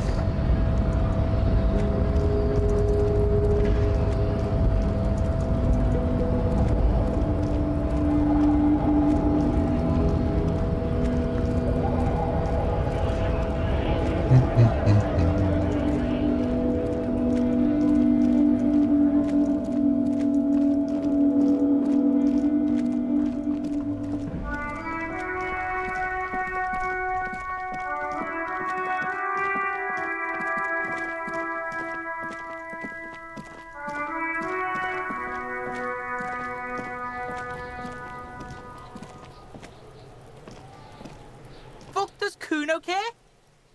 I talked to Manana about Tiama. So?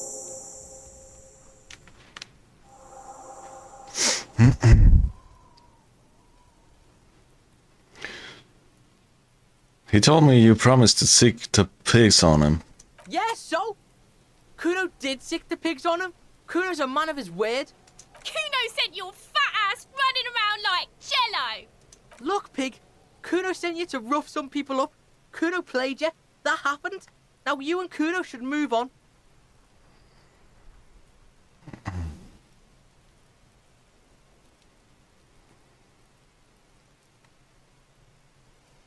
I will remember this, Kuno. You got fucked. You got fucked, pig. Fucked bad. Of course you're gonna remember this. Now get the fuck out of here, griefing the Kuno. After this shit, you better have something real interesting to say if you want to stay in Kuno's face. Yeah, real interesting. Is there anything here? The fuck do you want with it? Good call, Pigmeister. No. Kuno doesn't...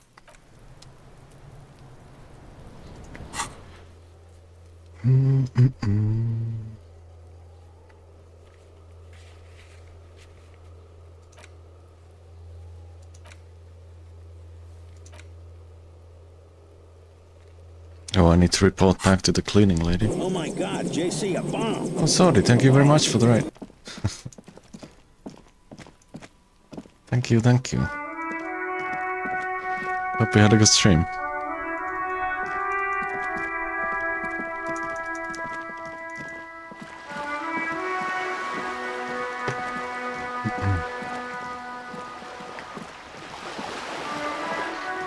Welcome, Raiders.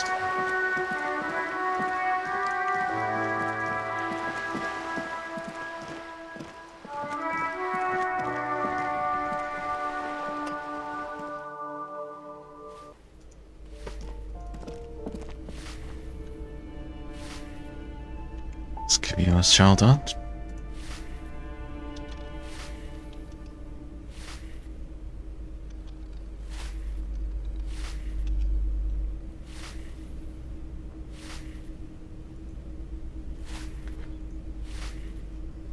Give me a moment.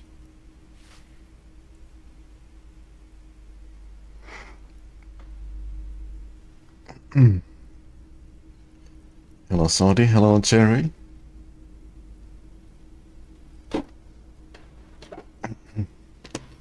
I didn't find any counterculture people in apartment 10.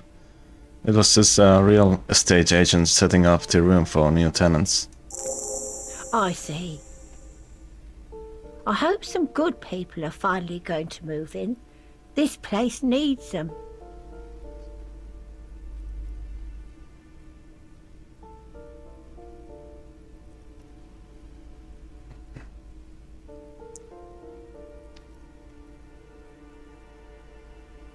Yes, radio computer wizards are common. They are gonna save the place and the economy. Oh, I do like wizards, and people like that in general. They have a lot to tell us about our fates. She means clairvoyance. Thanks, I'm off.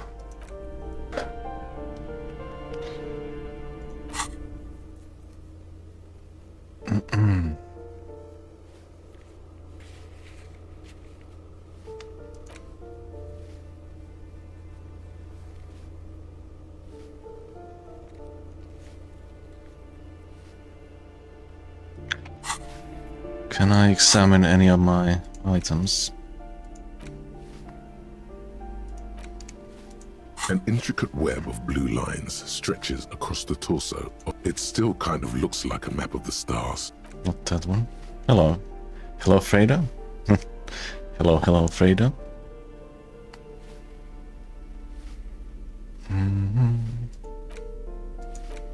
The bullet is still safely sealed away in a plastic bag bearing the RCM stamp.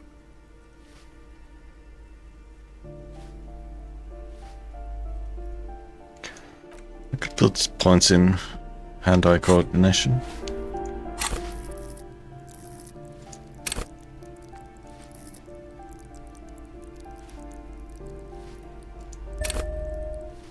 There we go.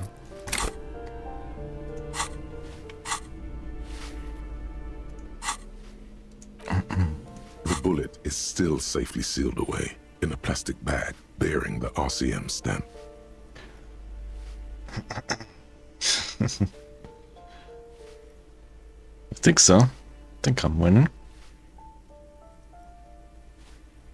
Let's try to determine what type of weapon shot this is. What the weapon shot is, I mean.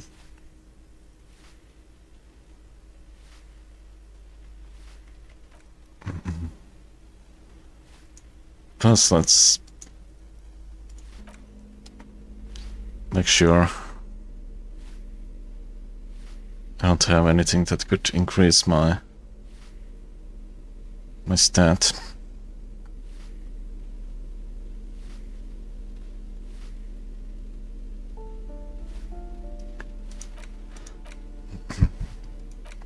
Doesn't look like it. Is still safely sealed away in a plastic bag bearing 72%. stamp. You can't remember what No. What makes you think you're going to remember arcane firearm models? That's unfortunate.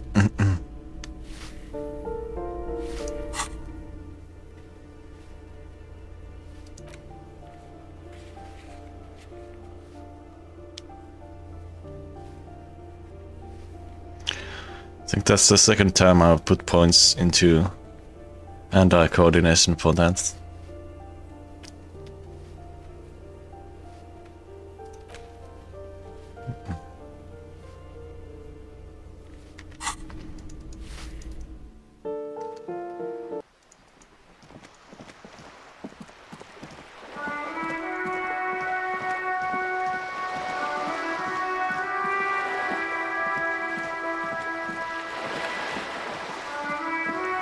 Yeah. I do.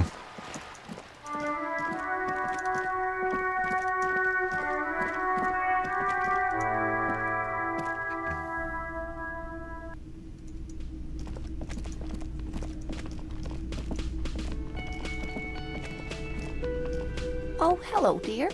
There you are again.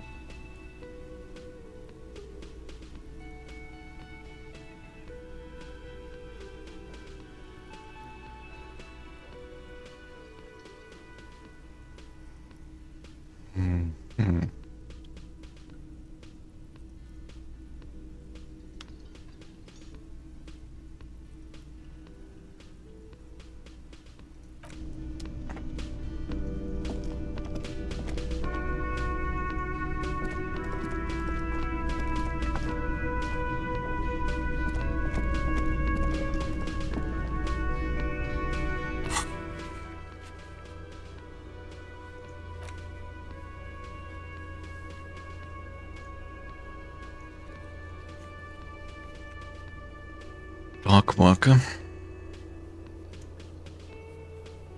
Warded door.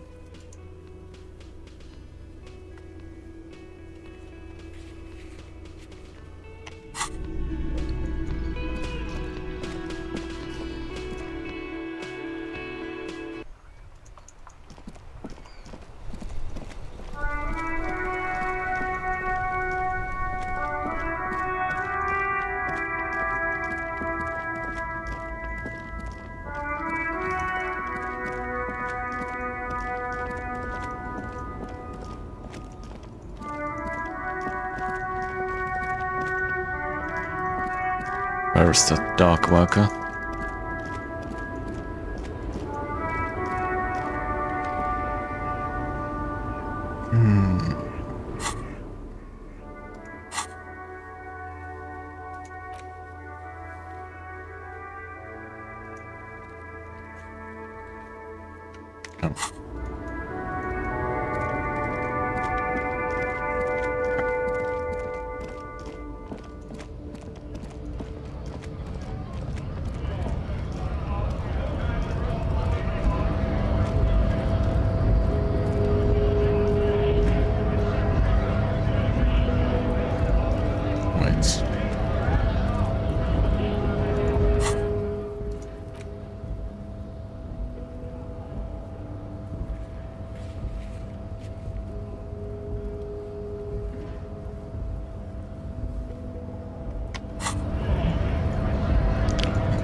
It's over here.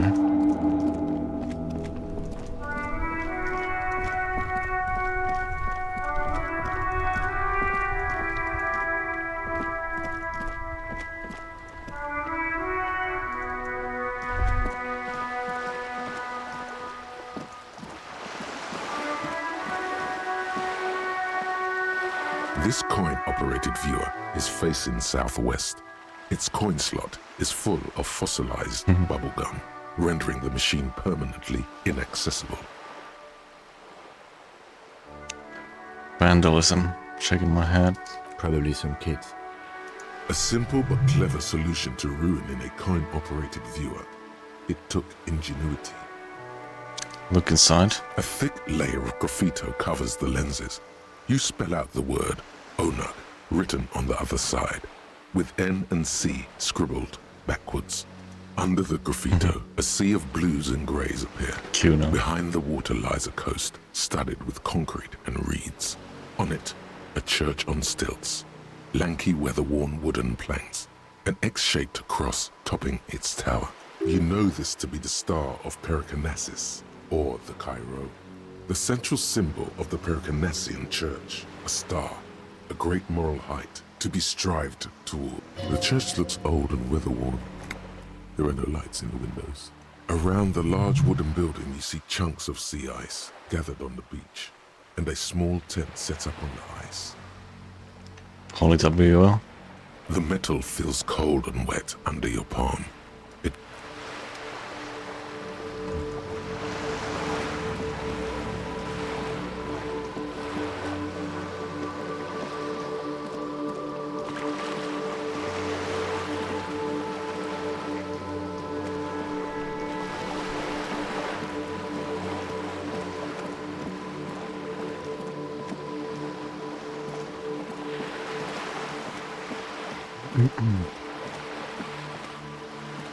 This coin-operated viewer is facing south.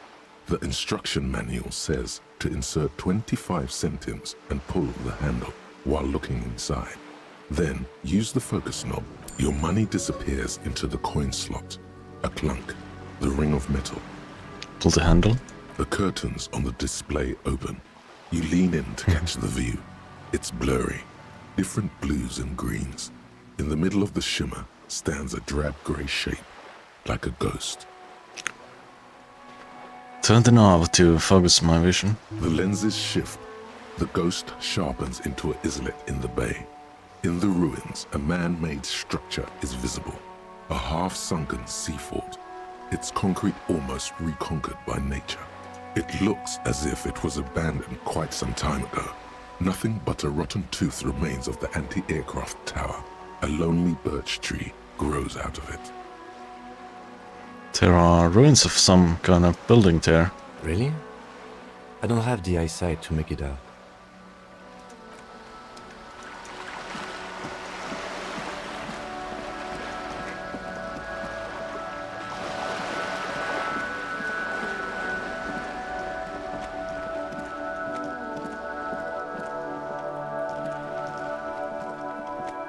Just an ordinary wall.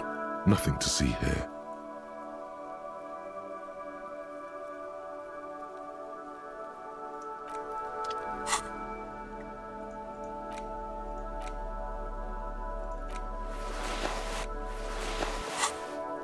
Just an ordinary wall. Nothing to see here. Yeah. Why? It's a wall. An ordinary wall. Why must we stop to look at...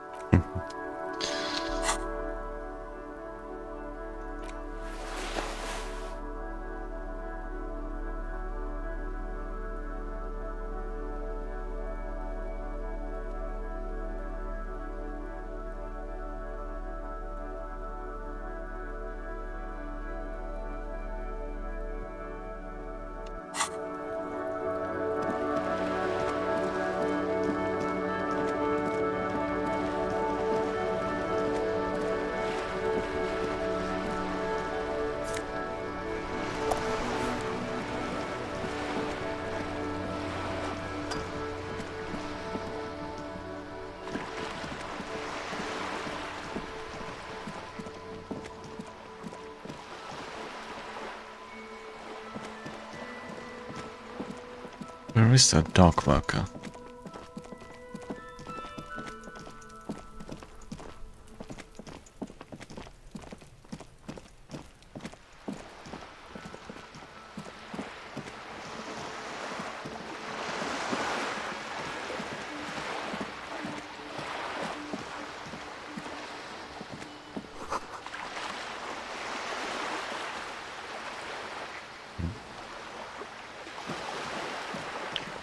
Yeah, we do have that. It's gonna damage my morale too.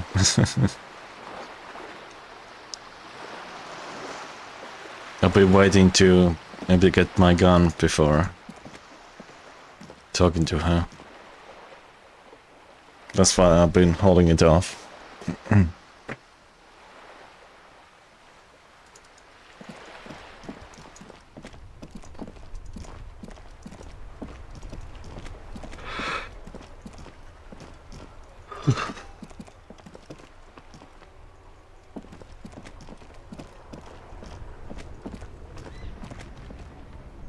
Oh, it's not updating.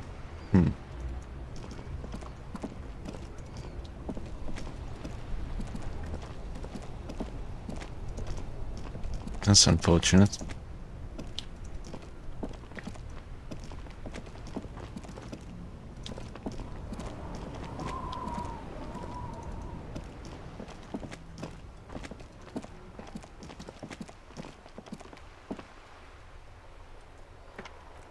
I could have a look.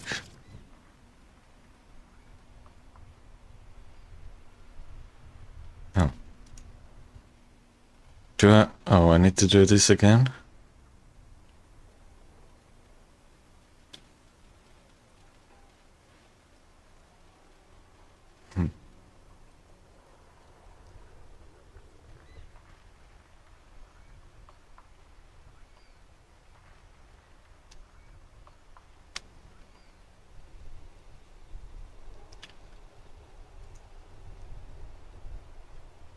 Yeah. I guess I'll try to do that next time.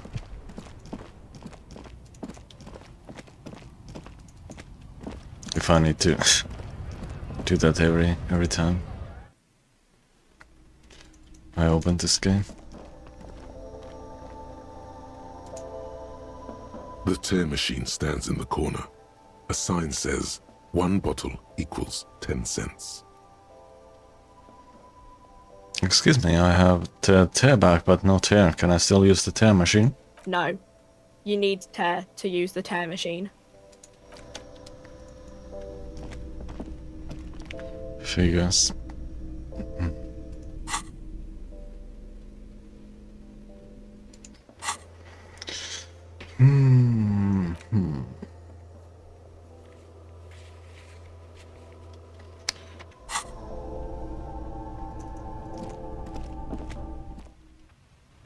I could wash the boots.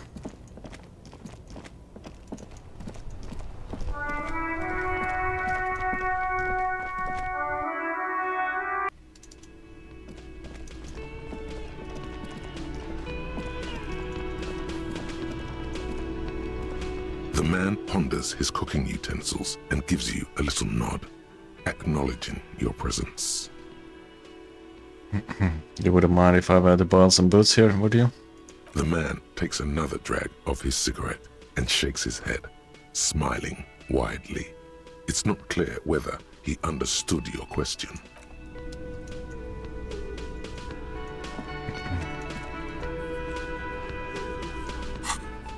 Do I need to interact with the boots?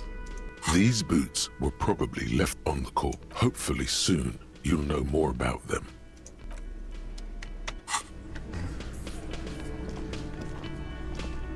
This industrial gas-powered stove has been used to prepare food for many hungry hostel guests. There are several pots and pans on hand. What are you planning to do? Throw a dinner party? Please refrain from culinary experiments until after we finish the investigation. Okay, Kim. The stove is unmoved by your comings and goings.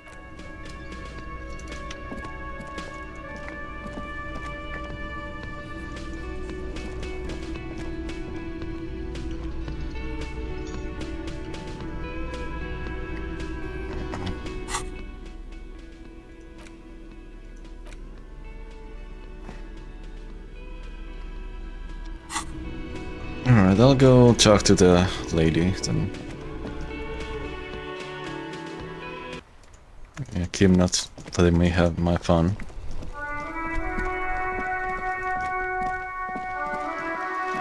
Also, could try this door here. Hi, Ace Detective. Are you here for more books? It's locked.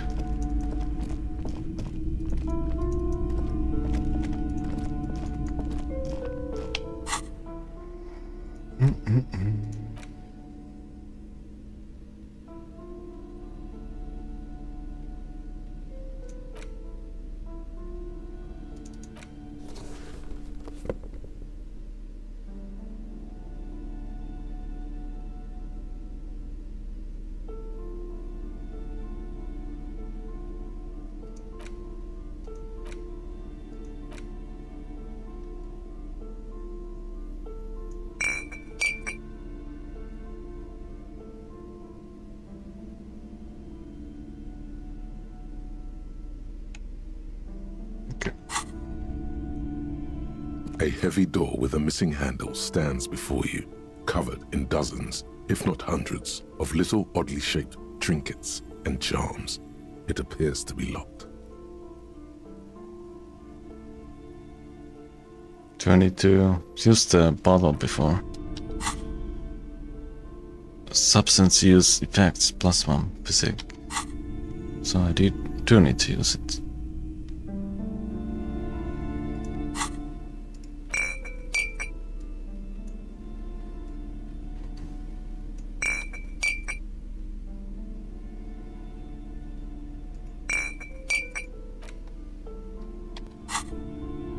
Oh, it's here.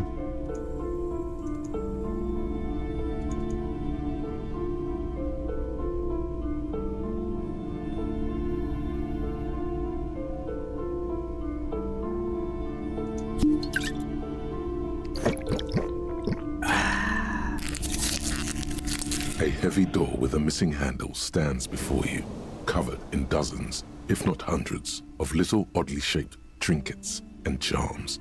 It appears to be locked.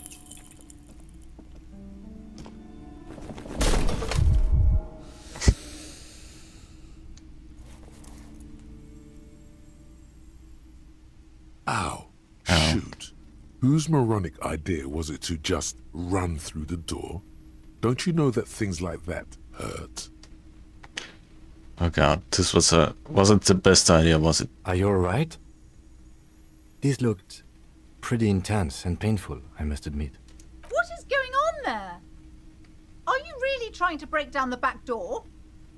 I warn you, don't tempt the spirits, officer.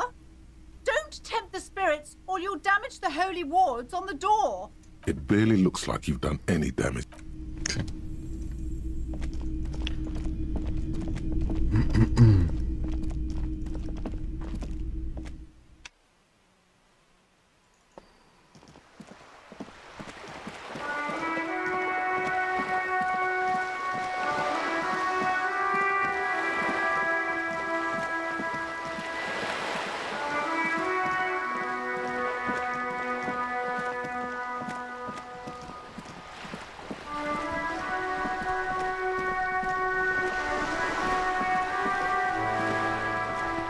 Wait. What would be good here? Composure, maybe? Oh, I might have not bought those.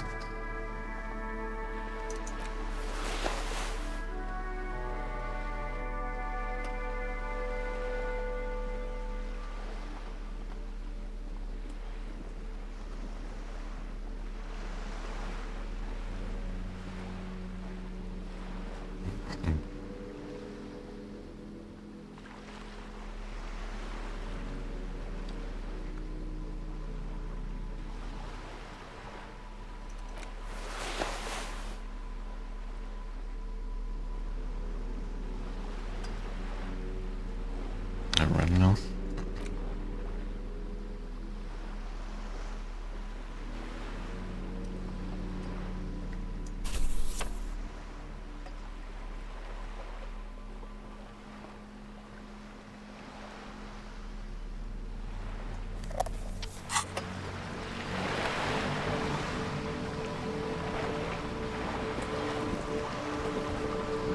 You're back. Good. What can I help you with? By the way, I talked to Everard Clare. You have? And how did you like Mr. Clare?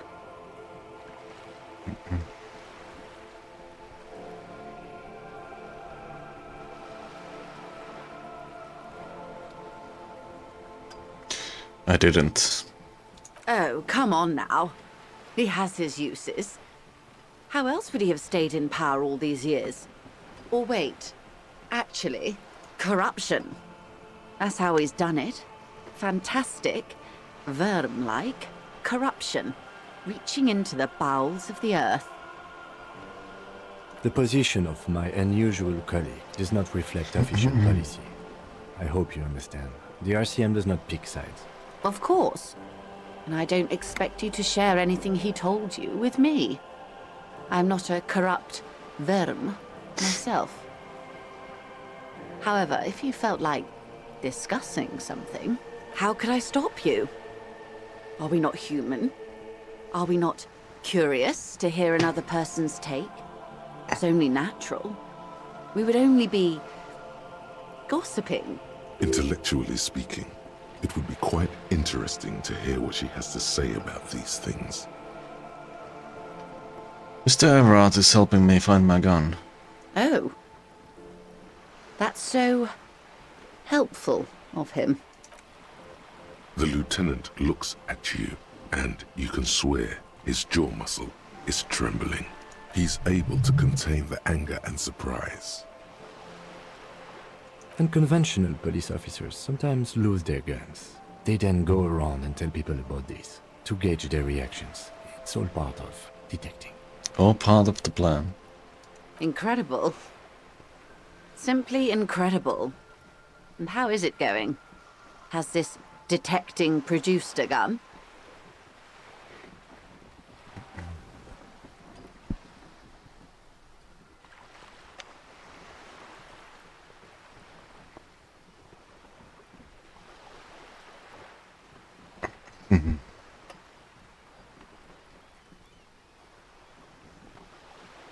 Mr. Everard says it's almost ready to be found soon.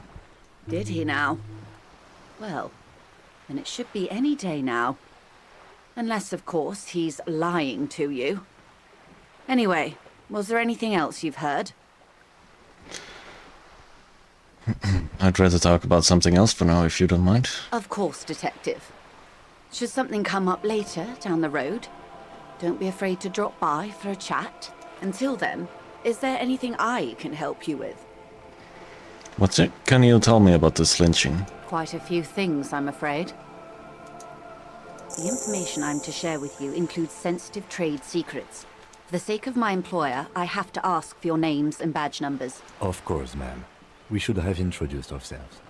I am Lieutenant Kitsuragi from Precinct 57, and this is my colleague from Precinct 41, Detective Dubois. I'm afraid Harry doesn't have his badge at the moment. I hope mine will suffice. Oh, and what happened to yours, Detective? Remember when my partner told you I'd recently suffered from an unusual medical episode? My last badge is related to it. I see. So, are you saying you lost your badge during the course of this episode?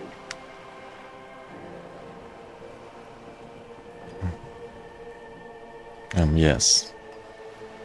I can't hear you, darling. Speak up, please.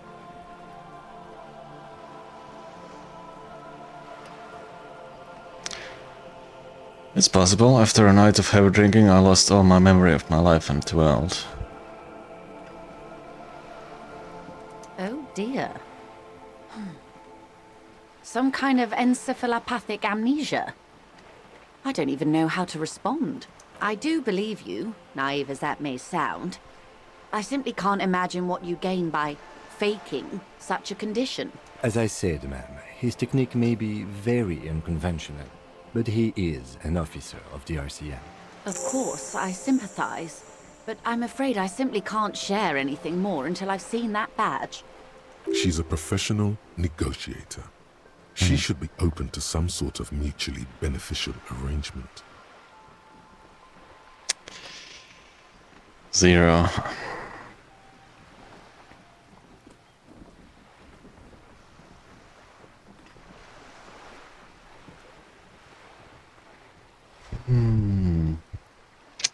Yeah.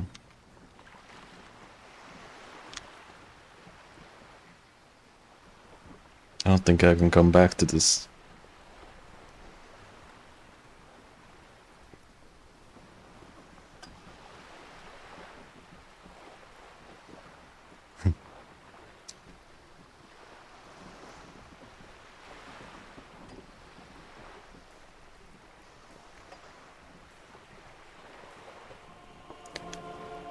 That's right, anyway. Feelings will guide the way. Yeah, this is where I assure lose you, this my... is no small matter for me either. We all share the responsibility for disarming this situation. I hope you have a badge for me as soon as possible. I got a game over. Trust me, officer, I am fully committed to resolving this impasse. This isn't some side gig for me. She's silent. The wind flaps the sail. Officer.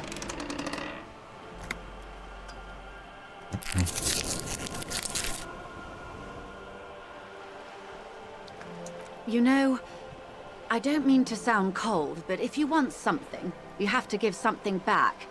More than just guilt. You're doing it. Despite your own best efforts, you're still getting in. Somehow. I'll be frank with you. If I'm going to break protocol, I need to be able to justify it to my superiors. They're going to want to see something tangible. Like what? The Union is conducting drug trade out of the harbor. It's an open secret in Martinez.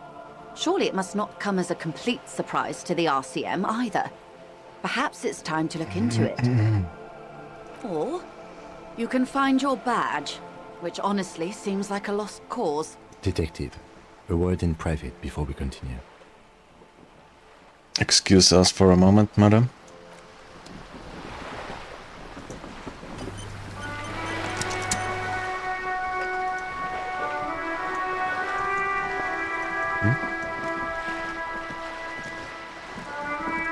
This is not going quite as I hoped it would, Detective.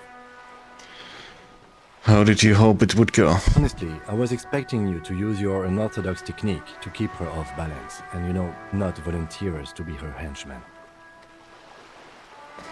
Oh, so we're henchmen now? This woman is running circles around us. She might have known about your misplaced badge all along, or she's simply an adept improviser. Either way, we've played straight into her hands.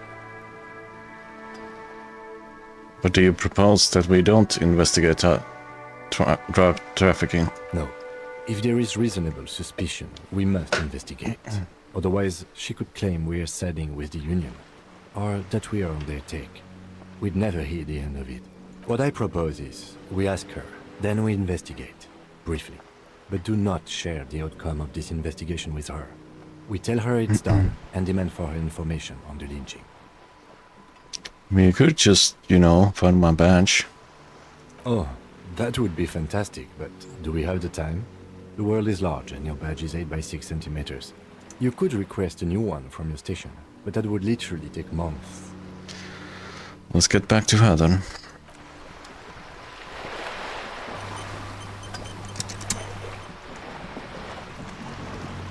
You're back. Good. What can I help you with? Okay, tell me about this alleged drug trafficking. It's quite straightforward. Someone is using Terminal B to smuggle raw ingredients from the Samar and Isola into Revachol with the Union's blessing. Wild Pines has suspected it for years. Ingredients for what, ma'am? Meth and dextroamphetamine, GBL, and various synthetic psychedelics. Honestly, it might be quicker to say what you can't make from the stuff. Let me get this straight. The materials come from Samara to Revachol through the terminal. Yes. After they clear the terminal, we lose track. The actual production is taking place at various sites in and around Jamrock Quarter, north of here. Wild Pine seems to be well apprised of the local drug trade, ma'am. Do you mean to say the Union also produces the product? Sells drugs, I mean? We're in logistics. It's our business to know. And no. As far as the company knows, the Union does not produce it. They transport the ingredients for a cut.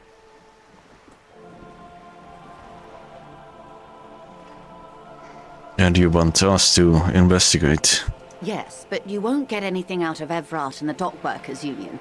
Still, every chain has its weak link. What do you mean? The lorries. Someone needs to move the ingredients from the harbour into the city. Once they reach Jamrock, they're distributed to a network of local manufacturers, well beyond our grasp. But in transit, they are vulnerable. Perhaps you've noticed that a number of lorries are tangled in a traffic jam at the roundabout just now. Interview the drivers who are still hanging about. One of them might be waiting for a crucial shipment. Her irises are light green, like the river Esperance in bright daylight, upstream where it's clearer. I'll be explicit. If you find this driver, I will share company secrets with you.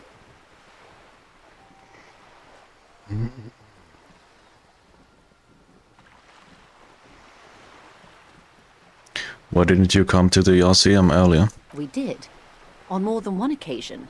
Apparently, there's some sort of inter-precinct disagreement about whose jurisdiction this area falls under. We know the company has launched its own probe into the Union's alleged involvement. We also know it's come up empty. It's not just the RCM. No one's been able to find any hard evidence. Well, here's your chance, officers. It's no coincidence that lorries are stranded like that, is it? No. We asked East Motor Track to raise the drawbridge. The road company is a partner of one of our subsidiaries.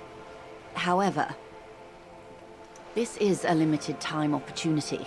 Once the complaint has been processed by the Trade Committee, they'll have no choice but to lower the drawbridge, and the operation will continue.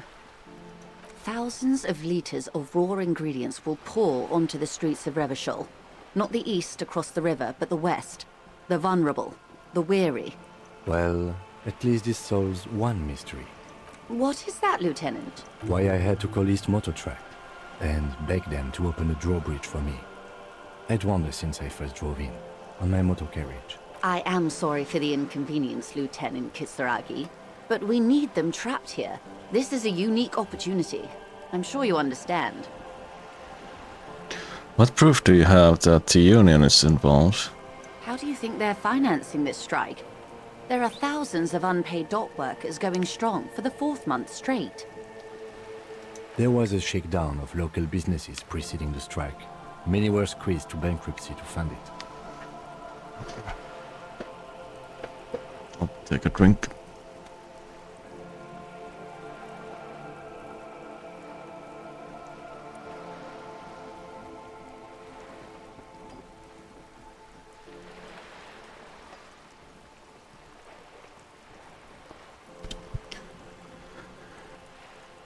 With all due respect to these desert cacti, the contents of a few cash registers cannot provide for 2,000 men. The local businesses can scarcely provide for themselves. So you think the strike is being funded with source ingredients for drugs? Precisely. Smuggled out of that very gate at night, most likely, then loaded onto lorries and driven to Jamrock.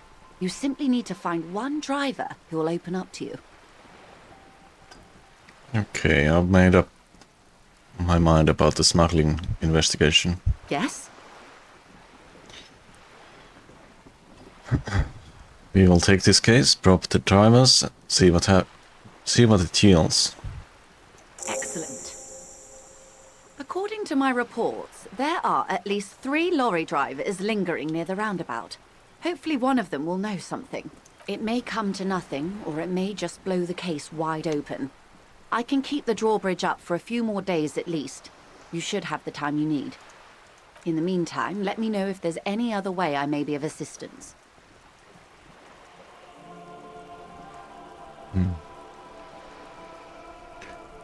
Do you know something about these tattoos?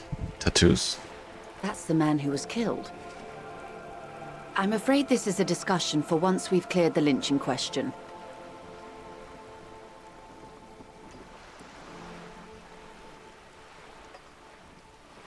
So you know something about the tattoos? Better not tie the 4th day to the backstay on this. I hope there is something else I can help you with. Thank you, that's all for now.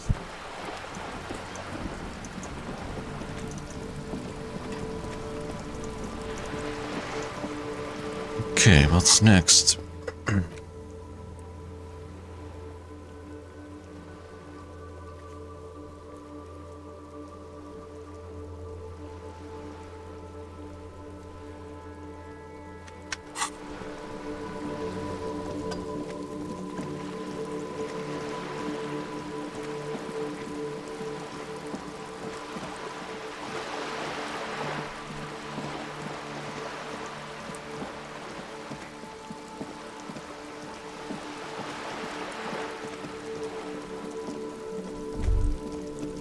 All around you, rain falls on the great city of Revachol. Rain drips from the eaves and floods the gutters, washing the filth away. The spring thaw must be here. The snow is melting. What am I doing? Looking up at the sky, cold water dripping from your hat. What do I see? Grey sky like great battleships, clouds colliding with one another. Rain falls down on the world. How does it feel? Humid. Your coat shields you from the rain while the city shivers around you. What's in the west? Sheets of rain over the water. A flight of stairs leading into the ocean. Wave after wave washing the coast of Martinaise, with its motorboats and gently swaying reeds. The ruins of a half-sunken sea fort crumble on an inlet beyond the Bay of Revachol. Ghosts rise into the sky. Who are you, ghosts? The skyscrapers of La Delta, the financial district. Faint golden light seeps from the office windows. Will you ever go there? Will I? No, you are just one of the hundreds of thousands who watch them rise across the bay from Martinaise every day. What is down the shore? Urban coastline, rain dripping off Eternite-covered roofs, cinder blocks left over from half-finished construction, a defunct research and development building, once seized by revolutionaries. An old wooden church stands on stilts above the water. And beyond that? Coal City, end of all lines. Run your fingers through your dampened hair. Your hair is an oily mess flecked with ash from neighboring coal plants. Smokestacks rise somewhere in the distance. What's in the east? The great gates of the industrial harbor are locked. A chill runs down your back. You shudder like an animal trying to shake water from its hide. Clench my teeth. Behind the gates, heaps of supply crates, red and blue metal shipping containers, slick with rain. The Greater Revachol Industrial Harbor is an artificial mountain range. Immense wealth resides within, and immeasurable poverty in its shadow. And beyond that? La Ducienne, King Dries passenger harbor. Cruise ships flanked by dock arms. Cranes watching over the mouth of the river distributary. What is across the distributary? Couronne, the lower middle class. Distributary after distributary cuts the city blocks in half. 7-story buildings trail off into the rain. What is beyond the Couronne? A silvery curtain of rain over the houses. The class divide. What is in the north? Capeside apartments. Tower blocks crowd one another. 4.46mm bullets still lodged in their war-torn. Hallways collapse from the mortar hits of a war that was lost long ago. Clotheslines go to waste in the rain. Radios play. And closer to here? A yard. Rain falls onto the roof of a woodshed. Filthy water pools around a body. Droplets of rain slip from the dead man's cold cheeks. What's in the south? A traffic jam. Rain thrumming on the roofs of motor vehicles. Inside, drivers watch water streaming down their windshields. The statue of a king shudders. He too is cold. The canal bridge has been raised. What's on the other side? The road ascends. A raised motorway loops above the ghetto. Beneath its concrete columns, a sea of rooftops, woodwork, and tar stretches northward. 4-story buildings as far as the rain can fall. The snows melt in Jamrock. Why am I not there? To be in Martinez, where no one goes, at the runoff point of a long-forgotten canal, in the whitest part of town, in the shadow of the day the revolution failed. What am I doing here? Standing in the rain, looking north, where Jamrock Rock City stretches inland. In the rain-swept distance, above the rooftops of Jamrock, a repurposed silk mill stands perched above the motorway exit. Precinct 41 hunches in the rain. Your vision blurs. You wipe your face with your hand. The rain stings your eyes, making you look up and blink. What's above? Coalition aerostatics hang like apparitions under the cloud cover. Way up there, where rain forms, rotors flutter silently. Your sight clears. Mother hacker. This rain will not let up anytime soon. At least we are dressed for it. Let's keep moving.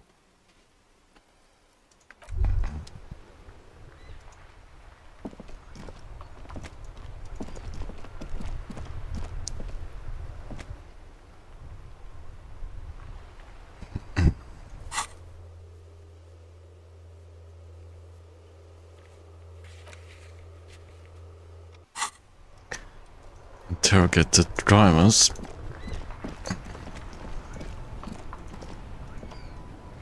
Stuck in the rain in a traffic jam, man. What's on your mind?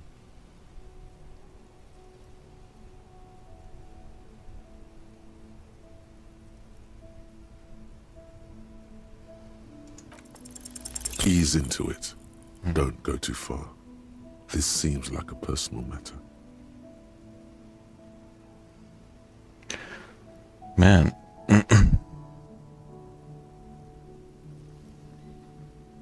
You look sad. What's going on with you? I'm okay, man. Just... the jam's got me down. The fumes, the chemical rainbows, the tarpaulin stretched on the frames and the dull engines off. Maybe the full-on, direct approach wasn't correct. Damn, it's tricky business looking into someone's eyes and not doing it wrong. Hello, Sharky. How's it going?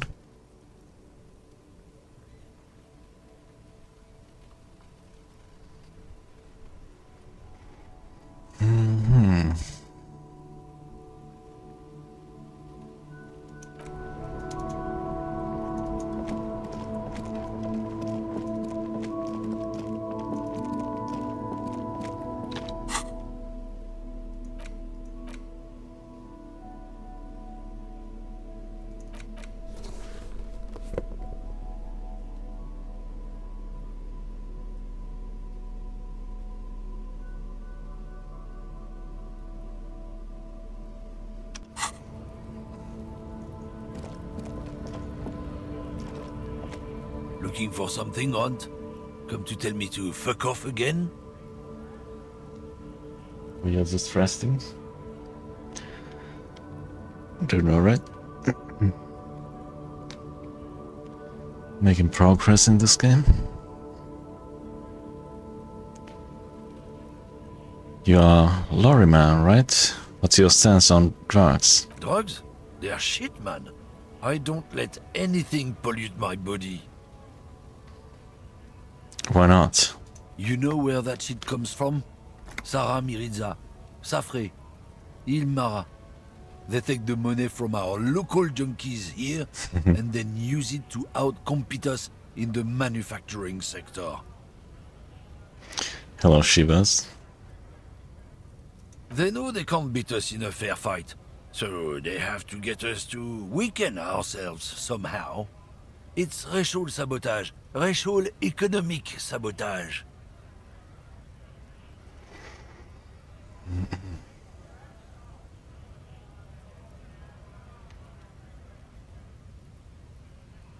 Hold on, but they make alcohol in Ilmara too. I was told they do. I don't go for that foreign piss. Proper booze is made in Mundi. Or sometimes I like a dram of that Yugograd vodka. Koikos and worse much, but they do no booze.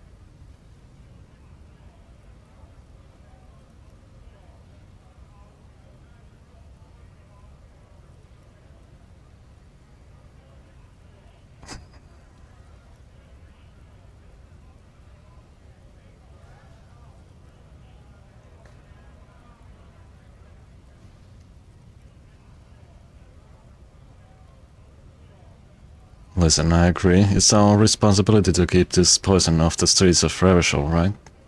He eyes you warily, unsure how to respond. This goes on for about 2 seconds. Then... I don't know shit. And if I did, I wouldn't tell you. Then what are you still hanging around here for? Most other communists have left. What do you think? I can't leave the lorry unguarded. Stuff's been getting looted lately. It's those little kips sneaking on at night. If they touch my stuff, the bosses will be on my ass like ass cancer. There was a bunch of spilled boxes in the back of a big lorry nearby. I did see one lorry with the trailer doors open on my way here. Do you know what happened? Yeah, I knew that guy. He was an honest driver who loved his country. We were having a good debate about genetics at the Wheeling in Rags when some kip boys smashed his lock and took damn near everything. Lost his fucking job over it. Since he left, I haven't had anyone to talk to.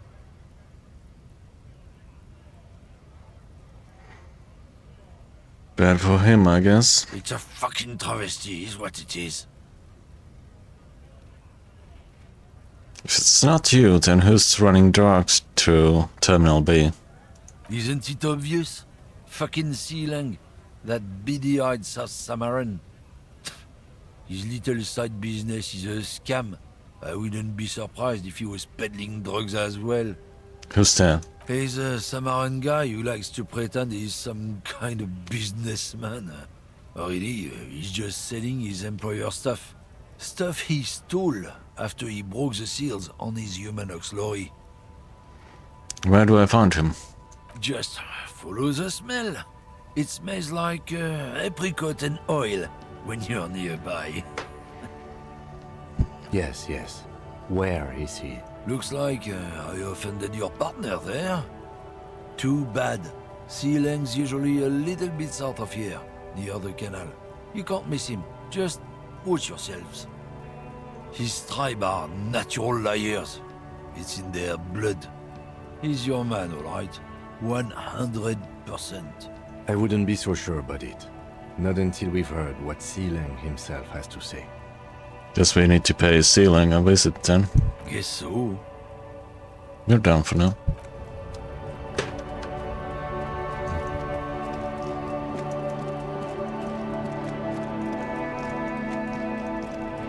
Is this guy Sea Lang? Still here. No. Stuck in this damn jam, my man. What's up?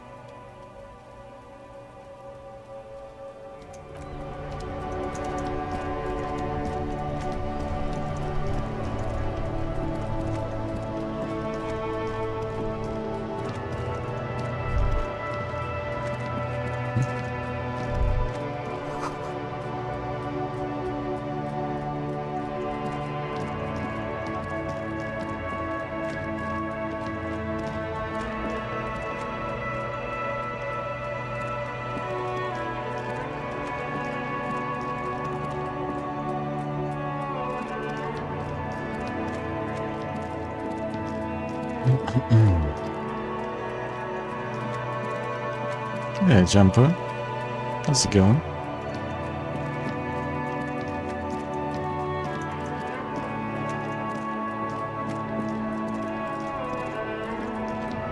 This is not Sea Lang, right? You see a Oh, this is street Sea Lang. vendor surrounded by a motley assemblage of goods.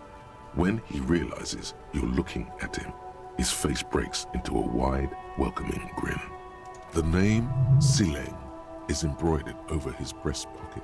Happy shopping, officer! Everything's cool here. What's so cool? Everything's cool.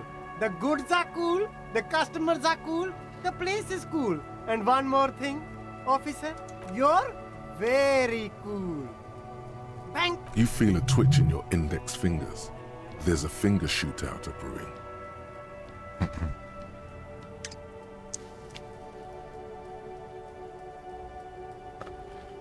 Whip him out.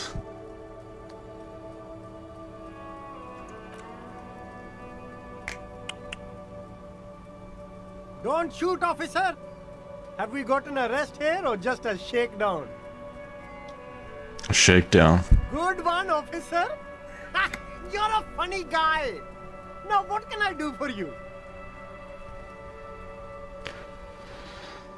Just kidding, I'm really here to shake you down for some answers to official police questions. Then fire away, officer!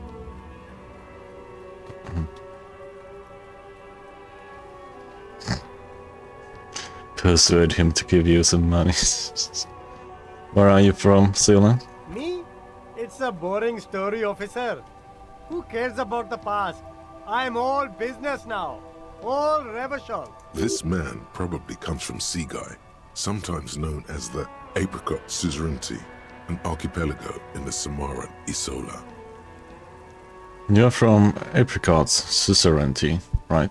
Seaguy, apricot, suzerainty. It's all the same to me. It's all cool.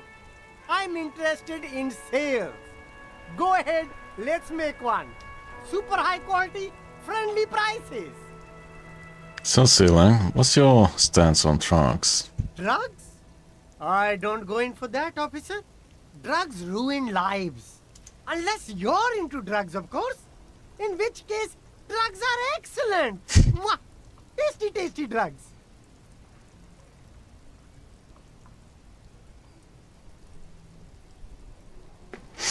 Hmm.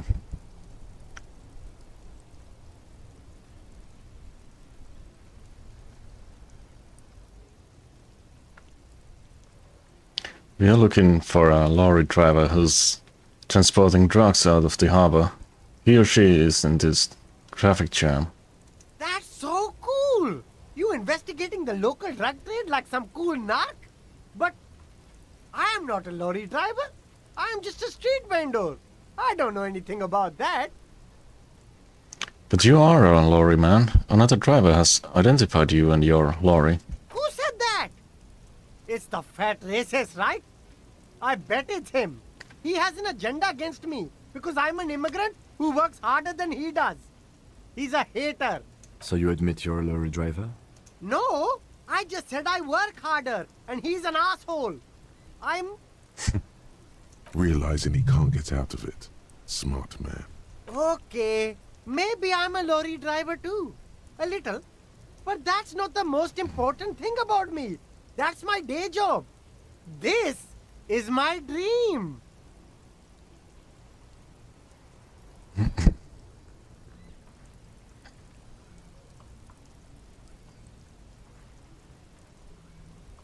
So you forgot to tell me. Exactly. It's such a small part of my life. It's in the rear view mirror now. I'm climbing out of that hole with ingenuity. Stop squirming. What do you know about the drug operation at the harbor? Nothing. I told you. I'm not a dumb guy. I don't get involved with that crowd. And what crowd is that? Crowd. You know, the drug crowd.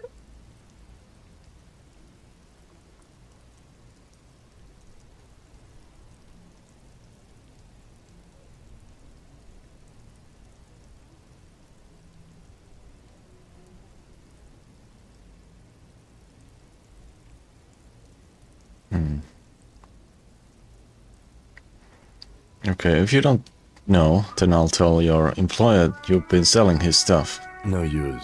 He's not telling us. He's too afraid. We need to take him to my station and ask him there. After we've called his boss. Okay, look. There's bad people doing bad things here. That's all I know. Please don't get me into this mess. I spent 15 years working my way up. Your body is sealing. Help us out. No one will know it was you. It's a she, okay? The other drivers call her the lady driver. You're better off staying away from her. The way they talk about her, she's no lady. Interesting. Could this driver be connected to the Hardy Boys? Who are these other drivers who talk? All of them. I don't know. I told you all I know. Are we cool now? I really want us to be cool now. Who exactly is talking about this lady driver of yours? The racist or the other one with the tattoos? All of them. Even the ones who've left. I don't hang out with them. I don't remember who has tattoos. Is the lady driver the old woman back there? Dazed out, strange. I don't know. Maybe. If she is, I haven't gone near her. I don't get involved.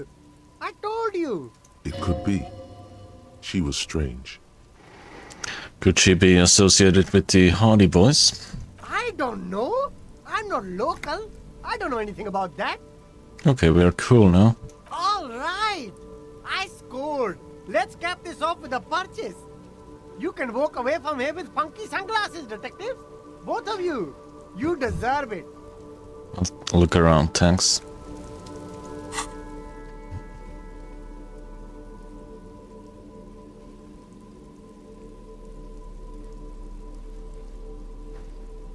I have nothing that increases rhetoric. Everything's still cool here, officer. Let's try this. No need to dress this one up. Just tell him what you want. Do I want your money now? Oh, okay. But why, officer? I don't know, it was just the only thing I could come up with in my head to ask you. I need to get money somehow. Ah, yes. Money is very important.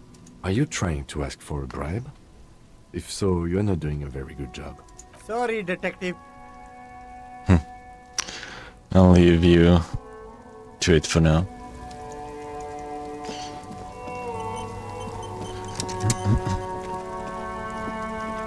Paul.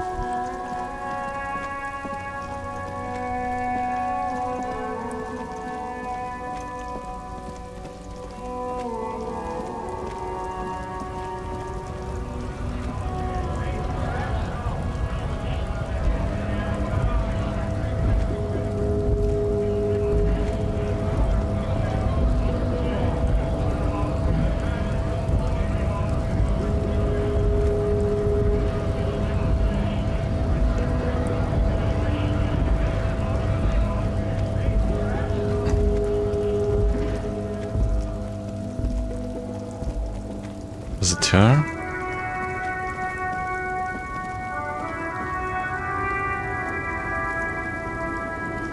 The woman still has her eyes fixed on the photograph in her hands. In the background, the radio plays. Snap your fingers in front of her face. If you want her attention, you may need to be more forceful.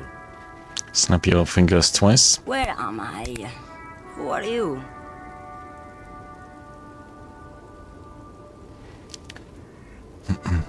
Are you alright, ma'am? You were out. Never mind. I remember now. I'm still stuck in that traffic jam in the 50s.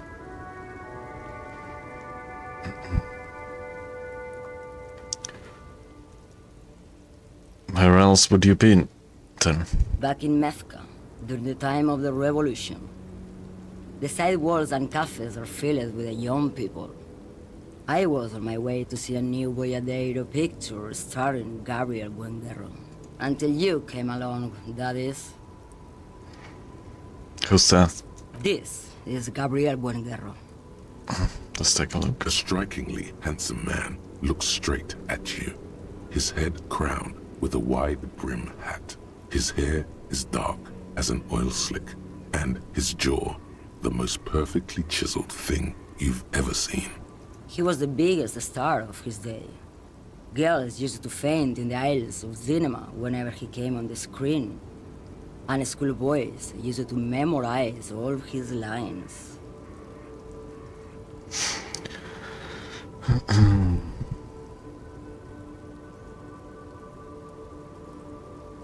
So I take it you were in Mesk when you were young? Someone was. Someone, are these not your memories? They are someone's memories, boy. What difference does it make if it's me or not? They're beautiful. That is all that matters. Beautiful and true. And they will win. They're coming for this, you know? All of this. All of what? The world? The present? Right, I have some other questions for you. Police questions. Why not, Harife? It's not like I have anything better to do in this hellhole.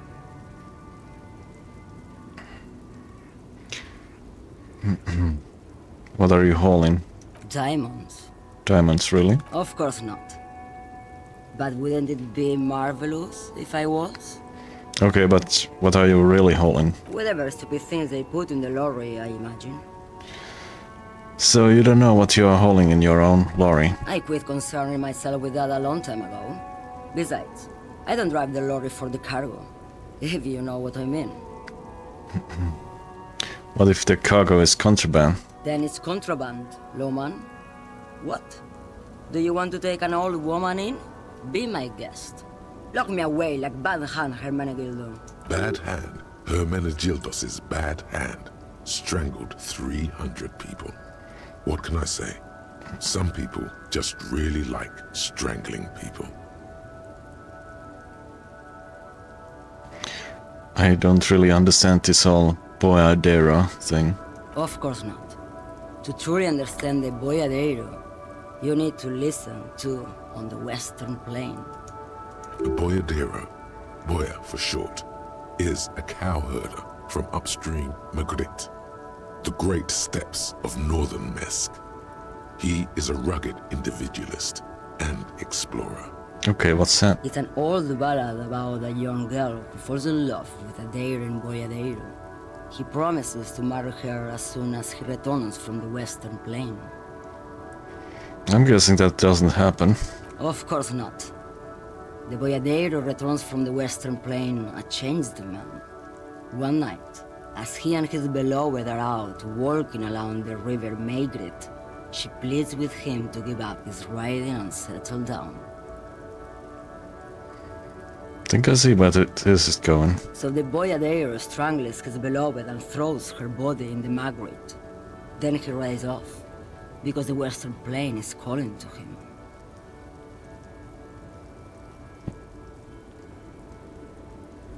That's not where I thought it was going. You have to understand.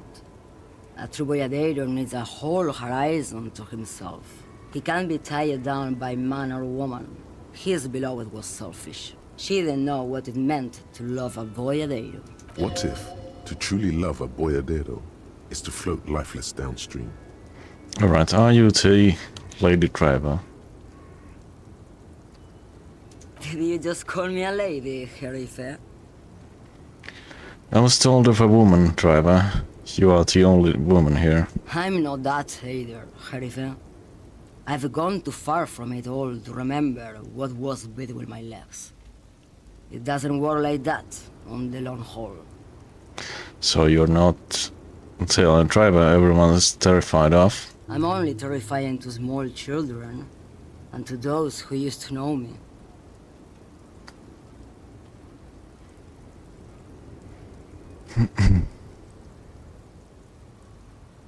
Why are you scary to those people? Because they can no longer recognize the person I once was. You said the long haul, that's... The big ones, the trucks. There's no women and men there, it's all just... In the middle of this town, there's a ghostly motorway. It takes all the people where they want to stay. In the background, a quiet song seeps from her cabin into the air.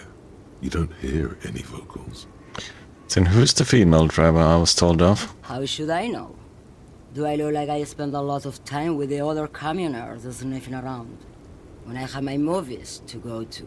That's all I needed to know, thanks. Oh, Sim.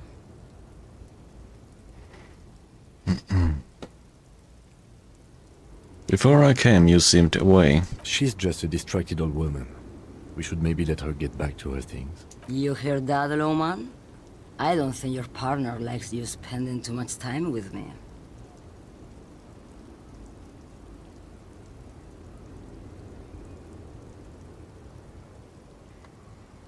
Should you drive a lorry if you get like that? Oh, don't worry about me. I'm one of the best communers around. I drive routes no one else will. What routes? Lomonosov's Land, Udachnaya Zemlya, the Western Plain, the Transcatolia Magistral, U41A, Adestradas du Mirador, all the good ones, the deep trenches, where the bluebirds fly.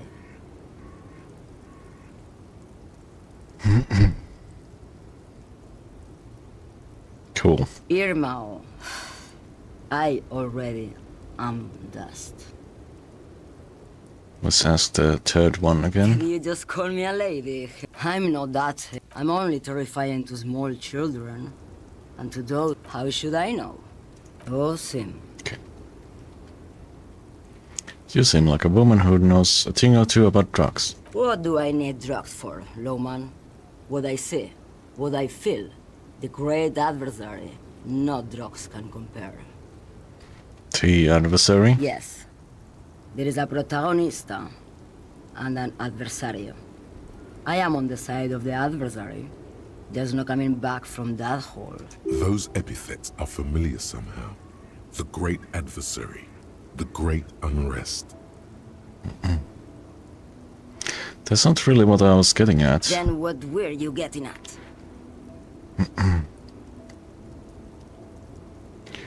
What is it that you're hauling exactly? Your man, Lowman. What of it? Okay, let me put this another way. Are you smuggling drugs through Terminal B? Maybe.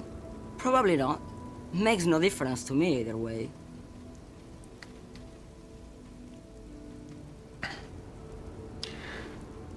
You said earlier you don't know what cargo you are hauling. Could it be drugs? Just this month, I made half a dozen trips from Saramiriza to Grad on the U41A. What do you think they take from Saramiriza to Grad, Loman? Drugs?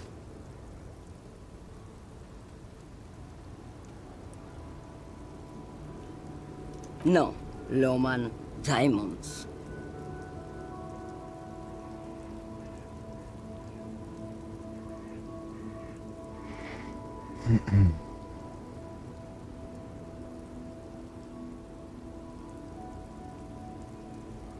If you had to guess, who do you think is smuggling drugs around here? Easy. He's the skinny man who thinks he's a poet. Never trust a poet.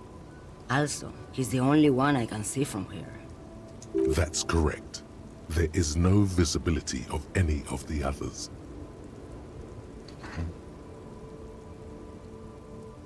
I didn't ask you about the diamonds, did I? I don't care about them. Diamonds are good for you, Loman. You should try them sometime. Make yourself pretty like Eva de Zoras. Okay, if you're not involved with drug trafficking, then why are you still waiting here? Where do you want me to go? This isn't so bad. I can listen to music, or the seagulls.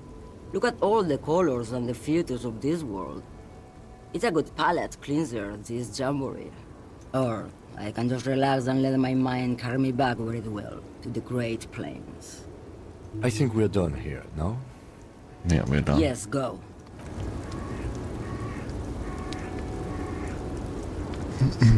Alright, I think I'll end here. Made some progress.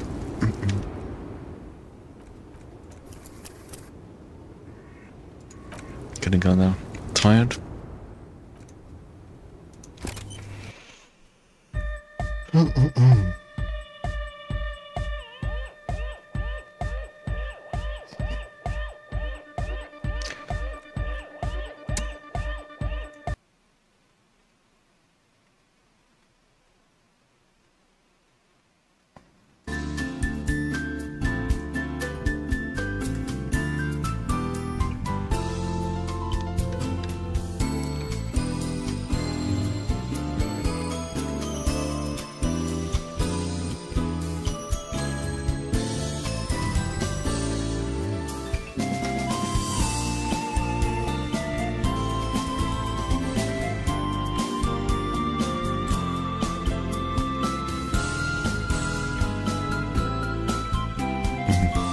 Hey there, Rainbow Shane.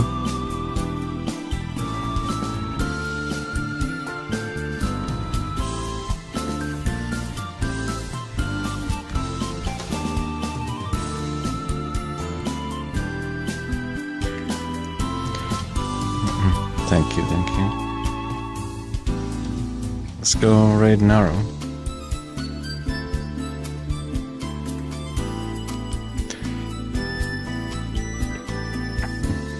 See you next time.